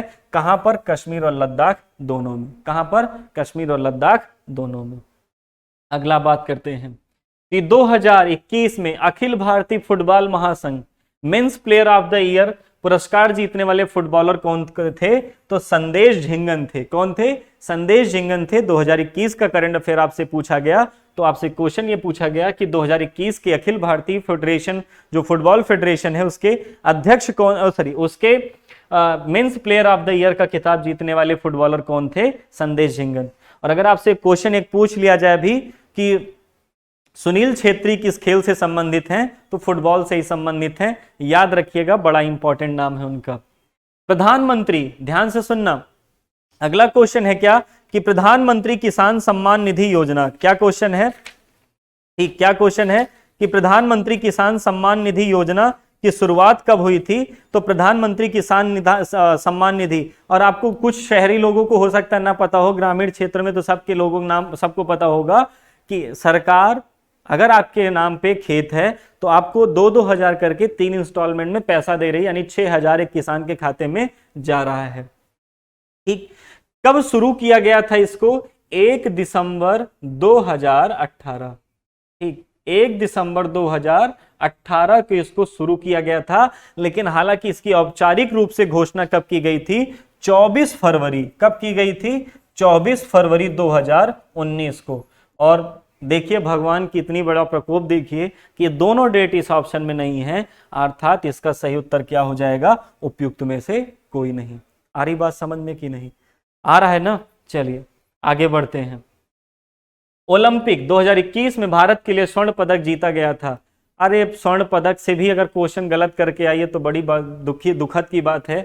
7 पुरस्कार जीते हैं। कितना? 7 ही पुरस्कार जीते हैं, जिसमें एक क्या है? हमारा गोल्ड मेडल है। एक क्या है? हमारा स्वर्ण पदक है। और वो स्वर्ण पदक किसमें जीता गया है? भाला फेंक में। किस डेट को जीता गया है? 7 अगस्त को। इसलिए याद रखिएगा, क्योंकि 7 अगस्त को ही क्या मनाया जाता है? अब भाला फेंक दिवस मनाया जाएगा। किसने जीता है? हमारे नीरज चोपड़ा ने। किसने जीता है? नीरज चोपड़ा ने। आपको और पूछ लिया जाए, आपसे और क्वेश्चन पूछ लिया जाए, तो और क्वेश्चन क्या पूछा जा सकता है इसमें? और जो 6 पुरस्कार हैं वो कौन कौन से हैं? तो आपको पता होगा लवलीना बोरगोहेन का है पुरस्कार, उसमें आपको पता होगा बजरंग पुनिया का पुरस्कार है, रवि दहिया का पुरस्कार है, मीराबाई चानू का है, और वो जो तेलंगाना की हैं जिनका बैडमिंटन खेलती पीवी सिंधु का है, भारतीय हॉकी टीम का है। ये 6 लोगों ने मिल करके भारत को पुरस्कार दिलाया है। नाम देख लीजिए फिर से एक बार। ठीक, रवि दहिया, ठीक, मीराबाई चानू। और अगर आपसे पूछ लिया जाए चौथे नंबर पे कौन है? भारतीय हॉकी टीम से क्वेश्चन बन सकता है। हॉकी टीम के कैप्टन कौन है? तो मनप्रीत सिंह। और हॉकी टीम के गोलकीपर SR श्रीजेश। याद रखिएगा इसको। 5वें नंबर पे कौन है? तो 5वें नंबर पे है PV सिंधु। और याद रखिएगा कौन? तो और याद रखिएगा बजरंग पुनिया। समापन ध्वज इन्होंने ही लिया था, यानी जो फ्लैग बीयरर्स होते हैं, बजरंग पुनिया। ठीक, और 7वें नंबर पे कौन थे? तो 7वें नंबर पे एक है कौन? लवलीना बोरगोहेन। लवलीना। ठीक, इन 7 लोगों का नाम याद रखिएगा, लेकिन इसका सही उत्तर क्या हो जाएगा? तो भाला फेंक। कौन सी डेट पर? 7 अगस्त को। ठीक, अगला क्वेश्चन है टोक्यो पैरा ओलंपिक में। देखिए ओलंपिक और पैरा ओलंपिक से बहुत साधारण क्वेश्चन ही बने हैं, केवल और केवल आपसे पुरस्कार पूछा गया। टोक्यो पैरा ओलंपिक में भारत को कुल कितना मेडल मिला? तो 19 मेडल मिला था। कितने व्यक्तियों की संख्या पूछ ली जाए तो 17। तो 17 व्यक्ति 19 मेडल कैसे दिलाए? तो 2 लोग ऐसे थे जिन्होंने 2-2 मेडल जीता है। कौन कौन? एक है सिंहराज अदाना, और एक दूसरी कौन है? अवनी लेखारा। कौन है? अवनी लेखारा। ठीक, अवनी लेखारा और सिंहराज अदाना 2 ऐसे व्यक्ति हैं जिन्होंने 2 मेडल जीते थे। आ रही बात की नहीं समझ में? चलिए अगले नंबर पे बढ़ते हैं। आ रहा है तो समझ में? तो सेशन में कमेंट, लाइक, शेयर जरूर करिएगा। ठीक, भारत में, ध्यान से सुनना, क्वेश्चन क्या है कि भारत ने किस तारीख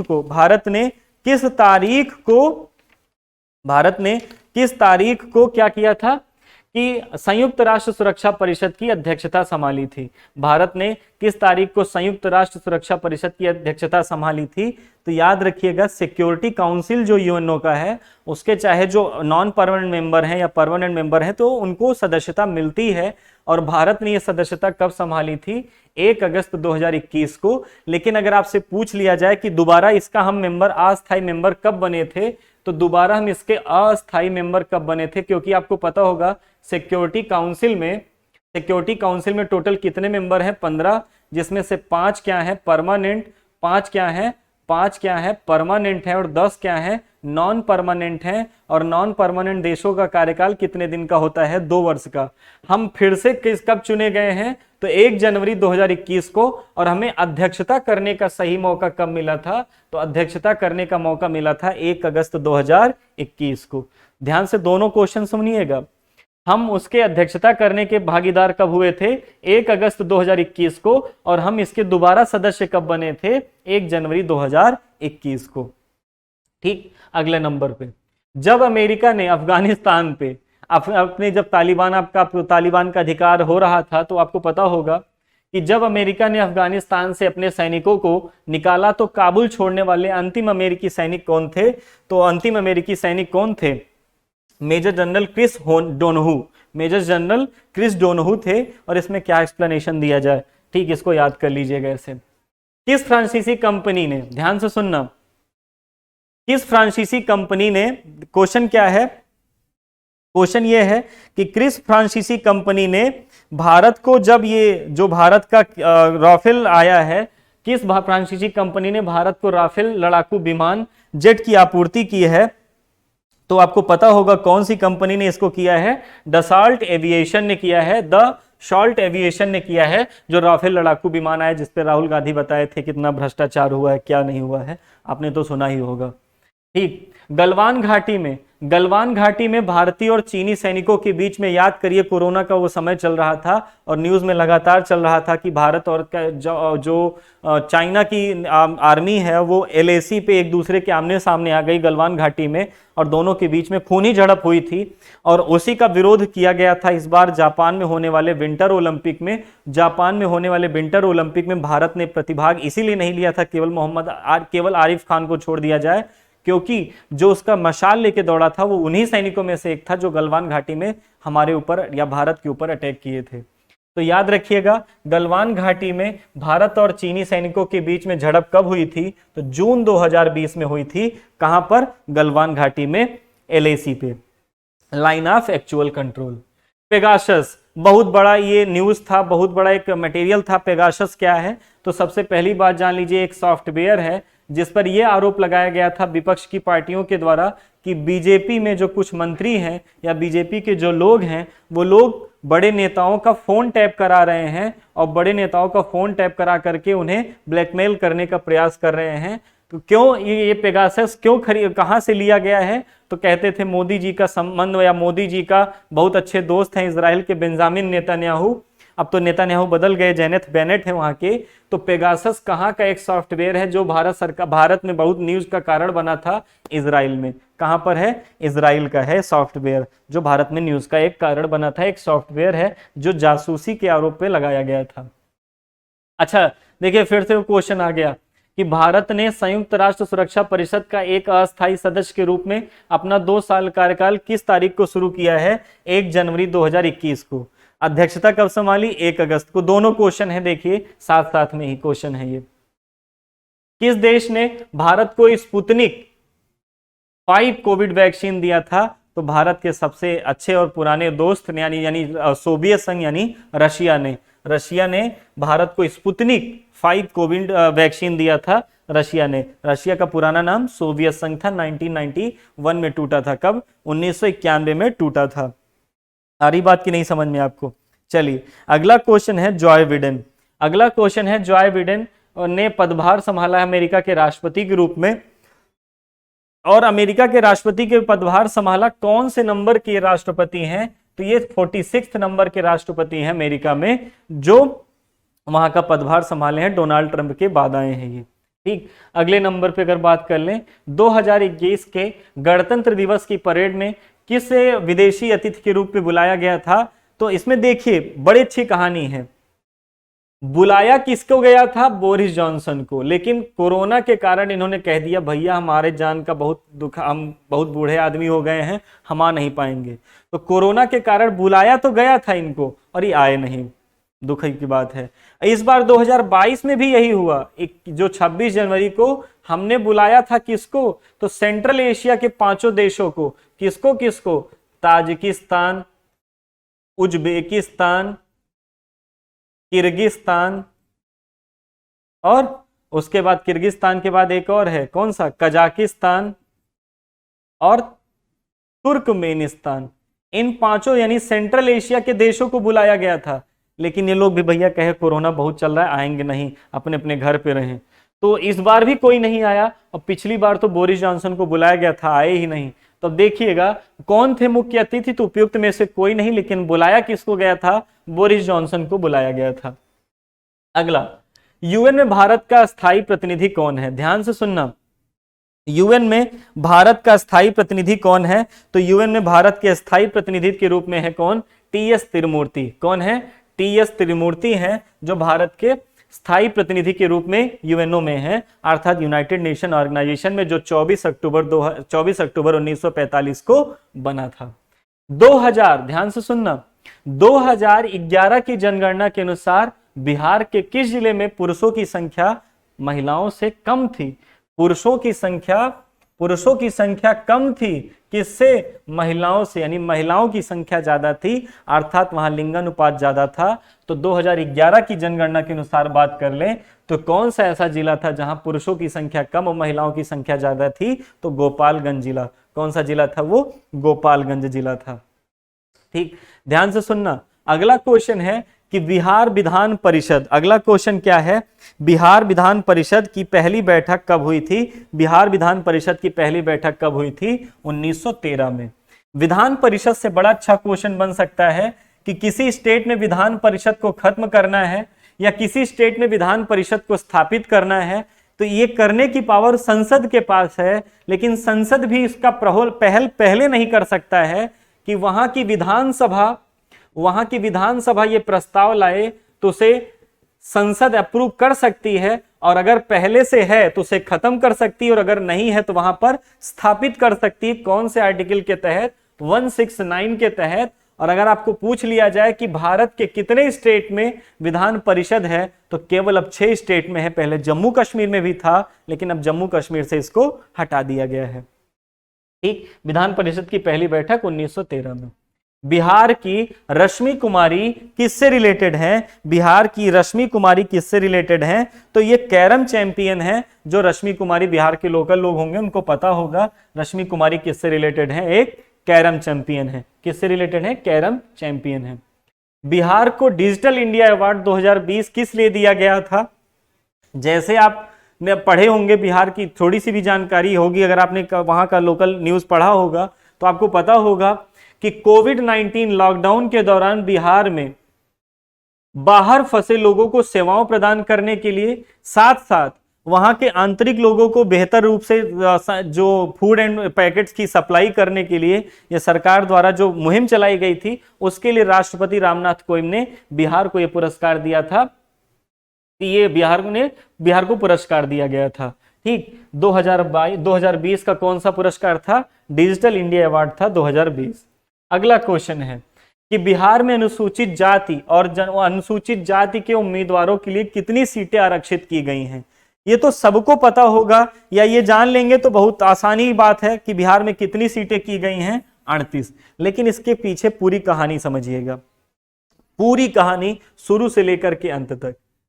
330 अनुच्छेद, 331 अनुच्छेद, ध्यान से सुनना, 330 अनुच्छेद, 331 अनुच्छेद, 332 और 333, ये 4 अनुच्छेद याद कर लीजिएगा।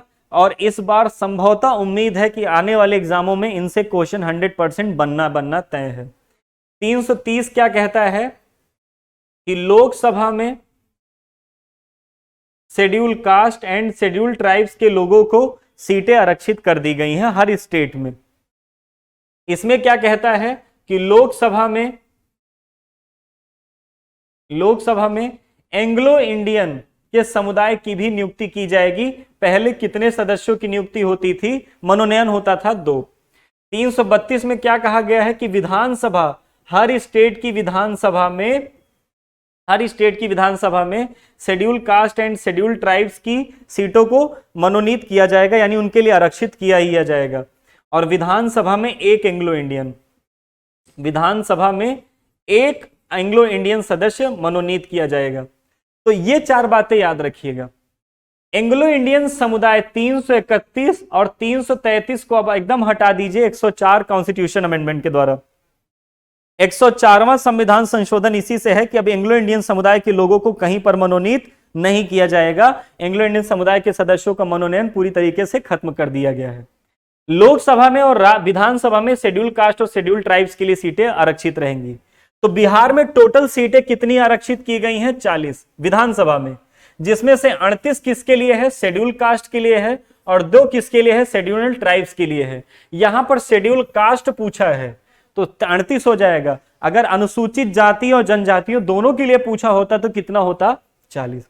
यूपी वाले भी याद रखें, उत्तर प्रदेश में भी इससे अच्छा क्वेश्चन बन सकता है कि उत्तर प्रदेश की विधानसभा में कितनी सीटें अनुसूचित जातियों और जनजातियों के लिए आरक्षित की गई हैं? उत्तर प्रदेश की विधानसभा में कितनी सीटें अनुसूचित जातियों और जनजातियों के लिए आरक्षित की गई हैं? तो आपको पता होगा 86, जिसमें से 84 किसके लिए है? एससी के लिए है, और 2 किसके लिए है? एसटी के लिए। एक क्वेश्चन यहां पर और अच्छा बन सकता है कि कौन सा ऐसा स्टेट है जहां सर्वाधिक शेड्यूल ट्राइब्स के लिए सीटें आरक्षित की गई हैं? तो मध्य प्रदेश। कौन सा ऐसा स्टेट है जहां सर्वाधिक शेड्यूल ट्राइब्स के लिए सीटें आरक्षित की गई हैं? तो उस स्टेट का नाम क्या है? मध्य प्रदेश है। क्या नाम है उसका? मध्य प्रदेश है। क्या नाम है? मध्य प्रदेश है। अगले नंबर पे बढ़ते हैं और अगले नंबर पे आते हैं। कौन सा? अगले नंबर पे आते हैं बिहार में पंचायती निकायों में। पहली बात तो जानते रहिएगा, पंचायती क्षेत्र का जो प्रावधान है अनुच्छेद 243 में है, और 243 के डी वाले पार्ट में कहा गया है कि महिलाओं, अनुसूचित जातियों और जनजातियों के लिए सीटें हर 3.5 वर्षों के बाद या हर तीसरी बार आरक्षित की जाएंगी या उनके लिए रहेंगी सीटें। बिहार में 33% आरक्षण को बढ़ाकर 50% कब किया गया था? तो 2006 में किया गया था। कब किया गया था लल्ला? 2006 में। अगले नंबर पर बढ़ते हैं कि झारखंड बनाने के लिए बिहार को किस वर्ष विभाजित किया गया? तो सबको पता होगा 1 नवंबर सन 2000, 9 नवंबर सन 2000 और 15 नवंबर सन 2000। 3 तारीख कोई भूल नहीं सकता है। एमपी को तोड़ करके छत्तीसगढ़ बनाया गया था। एमपी को तोड़ करके छत्तीसगढ़, उत्तर प्रदेश को तोड़ करके बनाया गया था उत्तराखंड, उत्तर प्रदेश को तोड़ करके उत्तराखंड, और बिहार को तोड़ करके क्या बनाया गया था? तो बिहार को तोड़ करके बनाया गया था कौन सा? झारखंड। तो डेट तो पूछा नहीं है, केवल ईयर पूछा है। तो ईयर में क्या लगाओगे आप? 2000। ईयर में क्या लगाएंगे आप? 2000। कौन सा वर्ष था? 2000 था। अगले नंबर पे बात करते हैं और अगले नंबर बिहार में 2021-22 के लिए जो बजट पेश किया गया था उसमें नया मंत्रालय जो किस पर केंद्रित था? तो याद रखिएगा, इसका सही उत्तर होगा कौशल एवं उद्यमिता विकास, यानी स्किल डेवलपमेंट करने के लिए जो ये एक नया मंत्रालय बनने वाला था, कौशल एवं उद्यमिता विकास। अगला क्वेश्चन है कि बिहार में मानव विकास उप मिशन के तहत कुल कितने विभाग शामिल हैं? तो मानव विकास उप मिशन के तहत कुल कितने विभाग शामिल हैं? 7 विभाग शामिल हैं। कितने? 7 विभाग शामिल हैं। अगले नंबर पे याद रखिए कि गरीब कल्याण रोजगार अभियान बिहार के किस जिले से प्रधानमंत्री नरेंद्र मोदी द्वारा 2020 में शुरू किया गया? तो उस जिले का नाम क्या है? खगड़िया डिस्ट्रिक्ट। कौन सा? खगड़िया डिस्ट्रिक्ट है, ठीक, जहां से प्रधानमंत्री नरेंद्र मोदी द्वारा गरीब कल्याण रोजगार मिशन की शुरुआत की गई थी। अगले नंबर पे पूछ लिया जाए कि कौन सा हड़प्पा सभ्यता का स्थल गुजरात में स्थित है? तो सबको पता होगा लोथल में है, भोगवा नदी के तट पर गुजरात में है। और इससे सबसे अच्छा क्वेश्चन और क्या बन सकता है? तो यहाँ पर क्या मिला था? गोदीवाड़ा, अर्थात यहाँ पर क्या था? पोर्ट था, और कई सारी मुहरें मिली थी अलग अलग देशों की। कालीबंगा किस लिए इंपॉर्टेंट है? तो घग्गर नदी के किनारे था। कहां पर? राजस्थान में। और किस लिए इंपॉर्टेंट है ये, यहाँ पर जुते हुए खेत के साक्ष्य मिले थे। राखी गढ़ी किस लिए इंपॉर्टेंट है, तो हरियाणा का पार्ट है ये। और अगर आपको पता होगा यहाँ पर क्या क्वेश्चन बन सकता है, तो यहाँ पर एक क्वेश्चन सबसे बढ़िया बनता है कि भारत में सबसे बड़ी अगर भारत में सबसे बड़ा हड़प्पा कालीन स्थल प्रेजेंट टाइम में कोई है, वैसे कौन सा है, तो मोहनजोदड़ो, लेकिन वो भारत में है नहीं, पाकिस्तान में है। भारत में कौन सा है, तो राखी गढ़ी है। कहां पर, हरियाणा में, याद रखिएगा। ठीक, अगले नंबर पे पढ़ते हैं, चोल वंश का संस्थापक कौन था, तो चोल वंश का संस्थापक थे विजयालय। हालांकि इसमें बहुत सारे शासक हुए थे, राजराज चोला, राजेंद्र चोला, बहुत सारे शासक थे, जिसमें आपको पता होगा तंजौर के, तमिलनाडु के तंजौर में जो राजराजेश्वर या बृहदेश्वर मंदिर है वो, प्लस अपनी नेवी को सबसे ज्यादा डिपोर्ट करने के लिए। तो कई सारे क्वेश्चन चोल डायनेस्टी से बनते हैं, लेकिन हमसे ज्यादा क्वेश्चन ना पूछ करके केवल ये पूछा कि चोल वंश का संस्थापक कौन था, तो चोल वंश के संस्थापक थे विजयालय। कौन थे, विजयालय थे। किरातनोजियम, किरार्ता अर्जुनियम पुस्तक किसने लिखा है, तो इसको किसने लिखा है, भारवी ने लिखा है। किसने लिखा है, भारवी ने लिखा था। किरातनोजियम किस भाषा में लिखा था, संस्कृत में लिखा था। अगले नंबर पे अगर पूछ लिया जाए, कुतुब मीनार किसके द्वारा पूरा किया गया था, तो कुतुब मीनार में पहली बात तो पूरी कहानी जान लीजिए। जैसे देखिएगा, ये है, ठीक, ये है कुतुब मीनार। ध्यान से सुनना, अगर आपसे पूछ लिया जाए नींव किसने रखी थी, तो इसकी नींव रखी थी कुतुबुद्दीन ऐबक, जो गुलाम वंश का संस्थापक था। कुतुबुद्दीन ऐबक ने रखा था। अगर अब आपसे पूछ लिया जाए, ये जो 4 फ्लोर आपको पता है किसके काल में पूरा हुआ था, इल्तुतमिश। किसके कार्यकाल में पूरा हुआ था, इल्तुतमिश। लेकिन आकाशीय बिजली गिरी, और आकाशीय बिजली गिरी तो और ये वाला टूट गया। कौन सा, ऊपर वाला टूट गया, जो ये क्षतिग्रस्त हो गया। तो इस क्षतिग्रस्त को पुनः कंप्लीट करके और एक नया फ्लोर किसने बनवाया था, तो इसको फिरोज शाह तुगलक ने बनवाया था। तो क्वेश्चन ये है कि वर्तमान समय में जैसा स्वरूप दिखाई देता है, इसको किसने बनवाया था, तो फिरोज शाह तुगलक ने। लेकिन इसमें फिरोज शाह तुगलक तो ऑप्शन में है नहीं, तो और वर्तमान स्वरूप भी नहीं ऑप्शन में, तो कुतुब मीनार किसके द्वारा पूरा किया गया था, है नहीं, था तो इल्तुतमिश के कार्यकाल में पूरा किया गया था। याद रखिएगा इसको। ठीक, अगले क्वेश्चन पे अगर बढ़ें और अगले क्वेश्चन पे देखें, विजयनगर साम्राज्य का संस्थापक कौन था, तो जब मोहम्मद बिन तुगलक भारत की गद्दी पर, यानी दिल्ली सल्तनत की गद्दी पर बैठा था, तो दक्षिण भारत में 2 बड़े राज्यों का उदय हुआ था। एक था विजयनगर, जिसकी राजधानी थी हम्पी, और एक था बहमनी। बहमनी में आपको पता होगा कई बार राजधानियां बदली, बरार, बीदर, गोलकुंडा, कई सारी थी। विजयनगर की स्थापना किसने की थी, 2 भाइयों ने की थी, हरिहर व बुक्का ने। और बहमनी साम्राज्य की स्थापना किसने की थी, तो बहमनी साम्राज्य की स्थापना किसने की थी, हसन गंगू ने। और हसन गंगू का और क्या नाम था, अलाउद्दीन बहमन शाह। हसन गंगू का और क्या नाम था, हसन गंगू ने किया था, और इसका और क्या नाम था, अलाउद्दीन बहमन शाह। चलिए आगे बढ़ते हैं, और अगला क्वेश्चन क्या है, ठीक, किस मुगल शासक के टाइम पीरियड में सर टॉमस रो भारत आया था। देखिएगा, किस मुगल शासक के समय में सर टॉमस रो भारत आया था, तो 1616 का वो टाइम पीरियड था। और 1616 में भारत के शासक कौन थे, जहांगीर थे। 1616 में भारत के शासक कौन थे, जहांगीर थे। ठीक, अगले नंबर पे देख लीजिए, आईने अकबरी किसने लिखी है, आईने अकबरी किसने लिखी है, आईने अकबरी किसने लिखी है, आईने अकबरी किसने लिखी है, तो अबुल फजल ने लिखी है। किसने लिखी है, अबुल फजल ने लिखी है। अकबर के टाइम पीरियड में नौरत्नों में से एक थे। देखिए, रैयतवाड़ी प्रथा या रैयतवाड़ी व्यवस्था सबसे पहले कहां लागू की गई थी, अगला क्वेश्चन है हम लोगों का। और रैयतवाड़ी प्रथा से क्या क्वेश्चन आता है, तो आपको पता होगा कि जब लैंड रेवेन्यू को पैसे कलेक्ट करने के लिए ब्रिटिशों ने समय समय पे बहुत सारे कानून बनाए थे। आपको पता होगा 3 बड़े कानून पूछे जाते हैं, 3 बड़े नियम है। सबसे पहला कौन सा था, तो जमींदारी प्रथा। कौन सा, जमींदारी प्रथा, या इसी को स्थायी बंदोबस्त भी कहा जाता है। किसने लागू किया था, तो अस्थाई बंदोबस्त किसने लागू किया था, कार्नवालिस ने किया था। किसने किया था, कार्नवालिस ने। दूसरा एक था जिसको रैयतवाड़ी कहते हैं।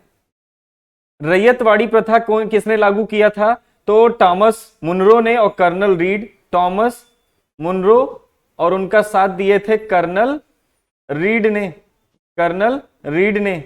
और तीसरी थी कौन सी, महालवाड़ी प्रथा। महालवाड़ी प्रथा किसने लागू की थी? तो महालवाड़ी प्रथा हॉल्ट मैकेंजी ने लागू की थी। हॉल्ट मैकेंजी ने लागू की थी। ये 3 बड़े कानून थे।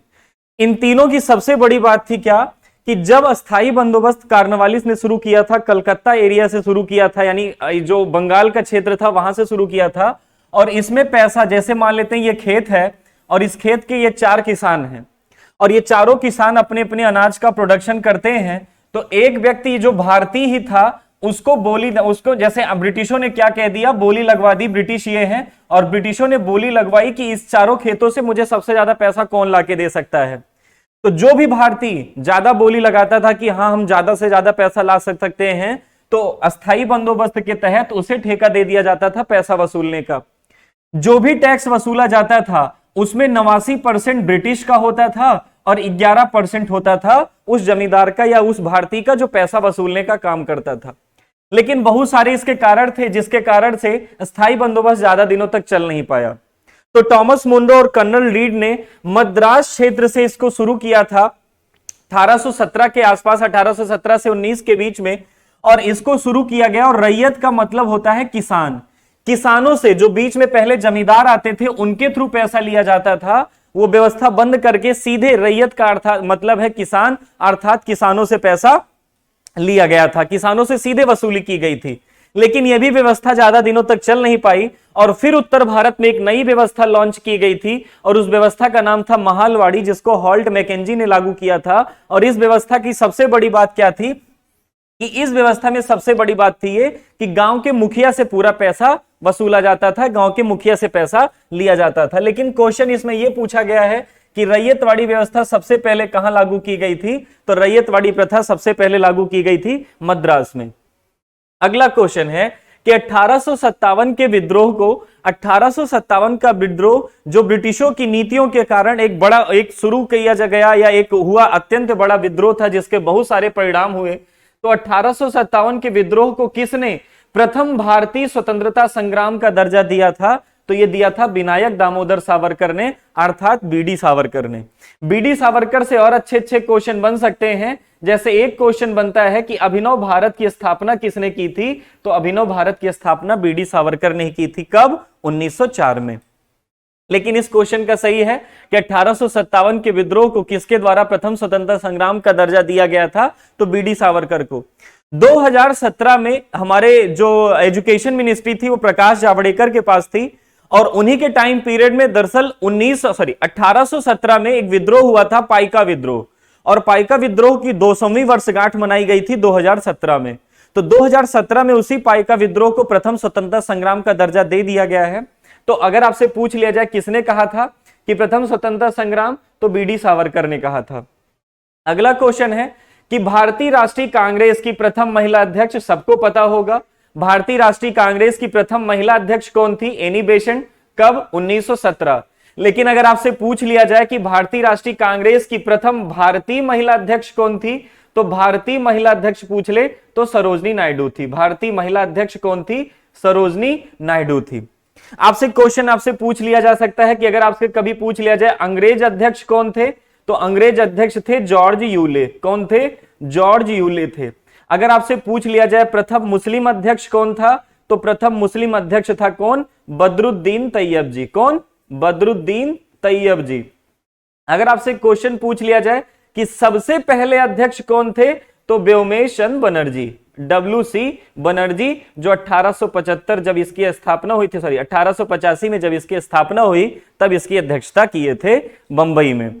ठीक, तो इसमें क्वेश्चन पूछा गया था प्रथम महिला अध्यक्ष कौन थी? Annie Besant. और एनी बेसेंट का नाम आपने कई जगह सुना होगा, थियोसॉफिकल सोसाइटी की फाउंडर भी थी भारत में। प्लस इन्होंने 1916 के लखनऊ अधिवेशन में बीजी तिलक के साथ कांग्रेस को मर्ज करने तथा मुस्लिम लीग से जो एक कांग्रेस का वॉकआउट हो गया था, कांग्रेस अलग हो गई थी, मुस्लिम लीग अलग, प्लस कांग्रेस में भी नरम और गरम दल बन गए थे, उन सब को एक करने में एनी बेसेंट और बीजी तिलक का बहुत बड़ा रोल था।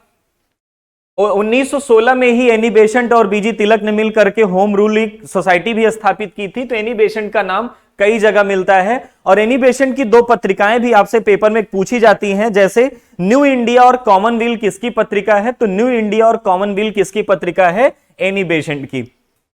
सरोजनी नायडू से एक और अच्छा क्वेश्चन बन सकता है कि क्या बनता है कि जब इरविन के और गांधी जी के बीच में 5 मार्च 1931 को समझौता हो रहा था, तो किसने कहा था कि वो देखो दो महात्मा बैठे हुए हैं? तो एनी बेसेंट ने ही कहा था। किसने कहा था? एनी बेसेंट ने। लेकिन अगर आपसे इसमें पूछ लिया जाए भारतीय राष्ट्रीय कांग्रेस की प्रथम महिला अध्यक्ष कौन थी? एनी बेसेंट थी। चलिए अगले नंबर पे अगर शुरू करते हैं, बहिष्कृत भारत जनरल किसने शुरू किया था? बहिष्कृत भारत अगर आपसे पूछ लिया जाए किसने शुरू किया था, तो बाबा साहब भीमराव अंबेडकर ने शुरू किया था, जिसका नाम क्या था? बहिष्कृत भारत। अगर आपसे पूछ लिया जाए कि ज्योतिबा फूले की एक प्रसिद्ध पुस्तक पूछी जाती, किसने लिखी थी? क्या लिखी थी इन्होंने? गुलामगिरी। क्या लिखी थी इन्होंने? गुलामगिरी लिखी थी। इनसे क्वेश्चन बाबा साहब भीमराव अंबेडकर से ये क्वेश्चन पूछा गया है, बहिष्कृत भारत की स्थापना किसने की थी, या बहिष्कृत भारत किसने शुरू किया था? तो बहिष्कृत भारत शुरू किया था बाबा साहब भीमराव अंबेडकर ने शुरू किया था। फॉरवर्ड ब्लॉक किसके द्वारा स्थापित किया गया था? तो सबको पता होगा फॉरवर्ड ब्लॉक के संस्थापक कौन थे? तो इसके संस्थापक थे सुभाष चंद्र बोस। कैसे याद रखेंगे? जब आपको पता होगा 1938 में कांग्रेस का कौन सा अधिवेशन हुआ था? हरिपुरा अधिवेशन। और इस हरिपुरा अधिवेशन में सुभाष चंद्र बोस अध्यक्ष चुने गए। और इस हरिपुरा अधिवेशन के बाद 1939 का आया कौन सा अधिवेशन? त्रिपुरी अधिवेशन। और इस त्रिपुरी अधिवेशन में सुभाष चंद्र बोस फिर से अध्यक्ष का चुनाव जीते। लेकिन सुभाष चंद्र बोस के विरोध में महात्मा गांधी ने पट्टाभी सीतारामैया को चुनाव लड़वा दिया था, और पट्टाभी सीतारामैया चुनाव हार भी गए। लेकिन महात्मा गांधी का यह भी कथन आया कि पट्टाभी सीतारामैया की जो हार है वो मेरी हार है, जिसको सुभाष चंद्र बोस को भी बुरा लगा था। और आगे चल करके सुभाष चंद्र बोस ने कांग्रेस के सभी पदों से इस्तीफा दे दिया था। और 1939 में बाद में जब फिर कांग्रेस का अधिवेशन हुआ तो राजेंद्र प्रसाद को कार्यकारी अध्यक्ष चुन लिया गया था। इसमें आपसे क्वेश्चन पूछा गया है कि फॉरवर्ड ब्लॉक, तो जब कांग्रेस के उन्होंने छोड़ दिया, कांग्रेस का दामन छोड़ा सुभाष चंद्र बोस ने, तो कानपुर में आकर के अपनी एक पार्टी बनाई थी। और कानपुर में जो अपनी पार्टी बनाई थी उस पार्टी का नाम क्या था? Forward block. तो फॉरवर्ड ब्लॉक के संस्थापक कौन थे? तो फॉरवर्ड ब्लॉक के संस्थापक थे सुभाष चंद्र बोस। कौन से वर्ष में इन्होंने स्थापित किया था? 1939 में, कांग्रेस से सभी पदों से त्यागपत्र देने के बाद। अगला क्वेश्चन है, ध्यान से सुनना, कि 1855 में संथाल विद्रोह का जो नेतृत्व किया था किसने किया था? तो छोटे छोटे आंदोलन कई सारे पूछे जाते हैं, लेकिन अगर आपसे पूछ लिया जाए संथाल विद्रोह का वर्णन किसने, संथाल विद्रोह को किसने किया था या कौन उसके नेतृत्व करता थे, तो सिद्धू और कान्हू थे। सिद्धू और कान्हू संथाल विद्रोह। और आपको पता होगा झारखंड और ओडिशा के मिड वाला जो छोटा नागपुर का रीजन है वहां पर इस विद्रोह को किया गया था। तो संथाल वहां का एक क्षेत्र भी है। तो संथाल विद्रोह किससे रिलेटेड है? सिद्धू और कान्हू से रिलेटेड है। जो जनजाति या छोटे छोटे आंदोलन थे उसमें से था। ठीक। बोध गया में किसको ज्ञान की प्राप्ति हुई थी? तो बोध गया में किसको ज्ञान की प्राप्ति हुई थी? महात्मा बुद्ध को। महात्मा बुद्ध से रिलेटेड कई सारे जगह पूछे जाते हैं। जैसे महात्मा बुद्ध से रिलेटेड अगर आपसे पूछ लिया जाए कि बोध गया में इनको ज्ञान की प्राप्ति हुई थी, कौन सी नदी के किनारे प्राप्त हुई थी? तो निरंजना या पुनपुन नदी के किनारे प्राप्त हुई थी। अगर आपसे पूछ लिया जाए कि अगर आपसे क्वेश्चन पूछ लिया जाए इन्होंने पहला अपना उपदेश कहां दिया था, तो इन्होंने पहला अपना उपदेश इन्होंने दिया था सारनाथ में। अगर आपसे क्वेश्चन पूछ लिया जाए कि इन्होंने अपना पहला जो शिष्य किसको बनाया था, तपस्वी व कल्लिक को बनाया था। तो महात्मा बुद्ध से कई सारे क्वेश्चन पूछे जाते हैं, लेकिन यहां छोटा सा क्वेश्चन केवल यही आया कि महात्मा कौन ऐसा व्यक्ति है जिसको ज्ञान की प्राप्ति बोध गया में हुई थी? तो निरंजना या पुनपुन नदी के किनारे महात्मा बुद्ध को ही या गौतम बुद्ध को ज्ञान की प्राप्ति हुई थी। कहां पर? बोध गया में। महावीर स्वामी को कहां पर हुई थी? तो ऋजुपालिका नदी के किनारे हुई थी। तो आपको यह पता होगा। ठीक। पार्श्वनाथ को कहां से हुई थी? जो 23वें जैन तीर्थंकर थे, पार्श्वनाथ को कहां पर हुई थी? तो आपको पता होगा पार्श्वनाथ को ज्ञान की प्राप्ति सम्मेत पर्वत पर हुई थी। ठीक। तो इनसे क्वेश्चन बनता है। अगला है क्वेश्चन कि ईसवी में जो 1913 में है, 1913 में पटना में अनुशीलन समिति की शाखा की स्थापना किसने की थी? क्वेश्चन क्या है कि अनुशीलन समिति की स्थापना किसने की थी, कब? तो अनुशीलन समिति की स्थापना की थी 1913 में। 1913 में अनुशीलन समिति की स्थापना किसने की थी? तो आपको बताना है। ठीक, ध्यान से सुनिएगा। अनुशीलन समिति के संस्थापक कौन थे? ध्यान से सुनना। अनुशीलन समिति के संस्थापक कौन थे? तो अनुशीलन समिति के संस्थापक दो लोगों का नाम आता है। सबसे पहले किसका नाम आता है? भूपेंद्र नाथ दत्त और दूसरा वारिंद्र घोष। भूपेंद्र नाथ दत्त और वारिंद्र घोष, वारिंद्र घोष प्लस भूपेंद्र नाथ दत्त, भूपेंद्र नाथ दत्त, इन दोनों का नाम आता है। और अगर आपसे पूछ लिया जाए इसमें पटना में अनुशीलन समिति के जो संस्थापक थे, जो मेन काम बनी थी अनुशीलन समिति, जो मेन अनुशीलन समिति बनी थी उसके संस्थापक थे कौन? तो उसके संस्थापक थे वारिंद्र घोष और भूपेंद्र नाथ दत्त। ध्यान से सुनना, पटना में ये तो मेन था, अनुशीलन समिति के संस्थापक कौन थे? तो वारिंद्र घोष थे। वारिंद्र घोष का साथ किसने दिया था? भूपेंद्र नाथ दत्त ने। लेकिन क्वेश्चन आपसे ये पूछा गया है पटना में इसके संस्थापक कौन थे? तो सचिंद्र नाथ सान्याल थे। कौन थे? सचिंद्र नाथ सान्याल थे। ठीक, तो अगर वैसे पूछ लिया जाए वारिंद्र घोष और भूपेंद्र नाथ दत्त अनुशीलन समिति के संस्थापक थे, लेकिन पटना वाली शाखा के कौन थे? सचिंद्र नाथ सान्याल थे। बिहार समाजवादी पार्टी 1931 का गठन किसने किया था? बिहार समाजवादी पार्टी 1931 में गठन किसने किया था? तो आपको पता होगा फूलन प्रसाद वर्मा और जयप्रकाश नारायण ने किया था। ठीक, आगे बढ़ते हैं। शेर शाह का मकबरा कहां है? तो शेर शाह का मकबरा सबको पता होगा कहां पर है? सासाराम में है। शेर शाह का नाम कई बार इंपॉर्टेंट है। सबसे पहला शेर शाह का नाम आता है, शेर शाह की दीक्षा कहां हुई थी? तो जौनपुर में हुई थी। शेर शाह की प्रारंभिक पढ़ाई कहां पर हुई थी? जौनपुर में हुई थी। दूसरा, कन्नौज, कन्नौज या बिलग्राम का युद्ध, बिलग्राम का युद्ध और चौसा का युद्ध किसने लड़ा था? किससे? वो भी हुमायूं से। तो देखिएगा, कन्नौज या बिलग्राम का युद्ध और चौसा का युद्ध हुमायूं से किसने लड़ा था? शेर शाह ने लड़ा था। 1540 में हुमायूं को सत्ता से दखल करके 1545 तक, ध्यान से सुनना, 1540 से लेकर के अगर हम बात कर ले 1555 तक सूरी वंश का जो संस्थापक था, वो सूरी वंश का संस्थापक भी कौन था? शेर शाह था। तो ये कुछ क्वेश्चन आते हैं, जैसे अगर आपसे पूछ लिया जाए भारत में जो जीटी रोड बनी थी वो किसके टाइम पीरियड में, जिसको सड़क ए आजम के नाम से कहते हैं, जो बंगाल के सोनार गांव से पाकिस्तान के पेशावर तक को जोड़ती थी, सड़क ए आजम, वो सड़क ए आजम भी किसके निर्माण में बनी थी? शेर शाह के निर्माण में, शेर शाह के काल में। और शेर शाह का मकबरा कहां पर स्थित है? तो शेर शाह का मकबरा था कहां पर? तो शेर शाह का मकबरा कहां पर था? तो सासाराम में। अगर आपसे क्वेश्चन अगला है ज्योग्राफी से है, और अगर आपसे ज्योग्राफी से जो क्वेश्चन पूछा गया है वो क्या है कि पूछा गया है ये, जियोडेशी का क्या अर्थ होता है? जियोडेशी कौन सा विज्ञान है? जियोडेशी वह विज्ञान है जो संबंधित है। तो ध्यान से सुनना, जियोडेशी का मतलब, देशी का मतलब तीन, ऐसे मान लेते हैं, जियो का देशी का मतलब तीन, जिसमें पृथ्वी, अंतरिक्ष और गुरुत्वाकर्षण, गुरुत्वाकर्षण।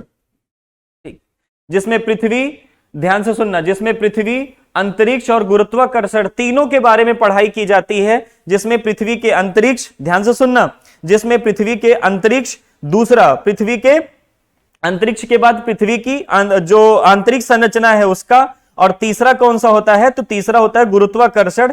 इन तीनों का जो अध्ययन किया जाता है, इन तीनों का अध्ययन किसमें किया जाता है? तो जियोडेशी में किया जाता है। किसमें किया जाता है?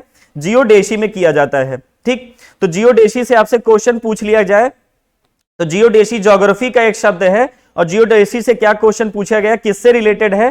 तो ये रिलेटेड है तीनों विज्ञान की जो शाखाएं हैं, तीनों जो किससे रिलेटेड हैं? तो तीनों जो रिलेटेड हैं पृथ्वी की आंतरिक संरचना, तो उसके बाद दूसरा किससे संबंधित है? तो दूसरा संबंधित है अंतरिक्ष से, तीसरा गुरुत्वाकर्षण से। और इसमें तीनों को कोई भी ऑप्शन नहीं दिखा रहा है, तो कौन सा इसका सही उत्तर हो जाएगा? ई। कौन सा इसका सही उत्तर हो जाएगा? ई। अगर आपसे पूछ लिया जाए कि महाद्वीपीय बहाव का सिद्धांत किसने दिया था? अल्फ्रेड वेगनर ने। किसने दिया था? अल्फ्रेड वेगनर ने महाद्वीपीय बहाव का सिद्धांत दिया था। अगर आपसे पूछ लिया जाए कि सुंडर ट्रेंच, जो अगर आपसे हिंद महासागर में पड़ता है सुंडर ट्रेंच, और आपसे पूछ लिया जाए सुंडर ट्रेंच कौन से, सुंडर ट्रेंच किस महाद्वीप के या किस द्वीप के समांतर स्थित है, तो इसमें से कोई ऐसा द्वीप नहीं जो सुंडर ट्रेंच के पास या समांतर उसके स्थित हो। तो इसका भी सही उत्तर क्या होगा? ई होगा। ठीक, अगला आपसे पूछ लिया जाए कि एक प्रभावी कॉरियोलिस बल क्या होता है? देखिएगा, जब आपको हवाओं का संचार या वायु का संचार पढ़ाया जाता है, जब आपको वायु का संचार पढ़ाया जाता है तो उसमें दो बल का, एक तो आता है फेरल का नियम और दूसरा आता है कौन सा? कॉरियोलिस बल। दोनों जो आते हैं जिसमें हवाओं में, जैसे आपको पता होगा ये हो गया उष्णकटिबंधीय क्षेत्र, ये हो गया उपोष्ण कटिबंधीय क्षेत्र, ये हो गया शीतोष्ण कटिबंधीय क्षेत्र। ठीक, सेम ऐसे साउथ वाले रीजन में भी। ठीक, देखिएगा जो इसमें हवाएं चलती हैं वो हवाएं, अगर हम बात कर ले, ये होता है यहां पर हाई प्रेशर और ये लो प्रेशर। हवाएं हमेशा किस दिशा में चलती हैं? तो हवाएं हमेशा हाई प्रेशर से किसकी तरफ चलती हैं? लो प्रेशर की तरफ। देखिएगा यहां तापमान ज्यादा तो लो प्रेशर, यहां तापमान थोड़ा कम तो हाई प्रेशर, यहां भी हाई प्रेशर। और जो उपोष्ण क्षेत्र से उष्ण क्षेत्र की ओर जो हवाएं चलती हैं उन हवाओं को ही व्यापारिक पवन कहा जाता है। और ये जो पवनें बहती हैं, इन पवनों की जो दिशा होती है, वो दिशा में जो परिवर्तन होता है, वो दिशा में परिवर्तन किसके कारण होता है? कॉरियोलिस बल के कारण होता है। और अगर आपसे पूछ लिया जाए कॉरियोलिस बल किसके कारण से उत्पन्न होता है, तो कॉरियोलिस बल पृथ्वी के घूर्णन, अर्थात जो पृथ्वी अपने अक्ष पर घूम रही है उस पृथ्वी के घूर्णन के कारण होता है। ठीक, अगला है निम्नलिखित में से किस देश की मृत सागर के साथ सीमा नहीं लगती है? तो मृत सागर, पहली बात जान लीजिए, मृत सागर कौन से दो देशों के बीच में है? इजराइल एंड जॉर्डन के बीच में है। मृत सागर एक प्रकार की झील है और यह इतनी खारे पानी की झील है कि यहां पर कोई भी जीव जीवित नहीं रह सकता है, इसलिए इसको कहा क्या जाता है? मृत सागर। विश्व में सबसे ज्यादा डेंसिटी वाली अगर लेक कोई है तो विश्व में सबसे ज्यादा डेंसिटी वाली लेक कौन सी है? मृत सागर।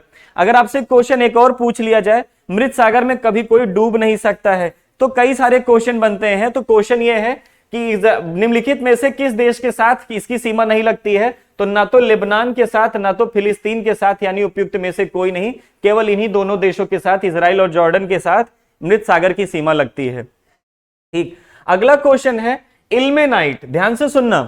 ठीक, अगर आपसे क्वेश्चन पूछ लिया जाए कि इल्मेनाइट जो कि भारतीय तटीय रेखा के साथ व्यापक रूप से वितरित है। भारतीय तटीय रेखा का मतलब ये कि जो भारत के ये तट है, जैसे गुजरात, ये उसके बाद महाराष्ट्र, गोवा, कर्नाटक, केरल, तमिलनाडु, आंध्र प्रदेश, ओडिशा, और इधर ये कौन सा? वेस्ट बंगाल। जो इस तट पर एक मिनरल, एक अयस्क मिलता है, एक और मिलता है, और उस और का नाम क्या है? इल्मेनाइट। इल्मेनाइट का संबंध किससे है? तो इल्मेनाइट का संबंध किससे है? तो टाइटेनियम से है। किससे है? इल्मेनाइट का संबंध किससे है? टाइटेनियम से। तो ये किसका खनिज है? तो आपसे पूछ लिया जाए तो टाइटेनियम का खनिज है। टाइटेनियम इसका एक खनिज है और ये उसका अयस्क है। निम्नलिखित में से पूछा गया है क्वेश्चन कि अगर आपसे हिमालयी नदी तंत्र के बारे में पूछा गया है, ठीक, ध्यान से सुनना। सबसे पहले कुछ बेसिक फैक्ट जान लीजिए।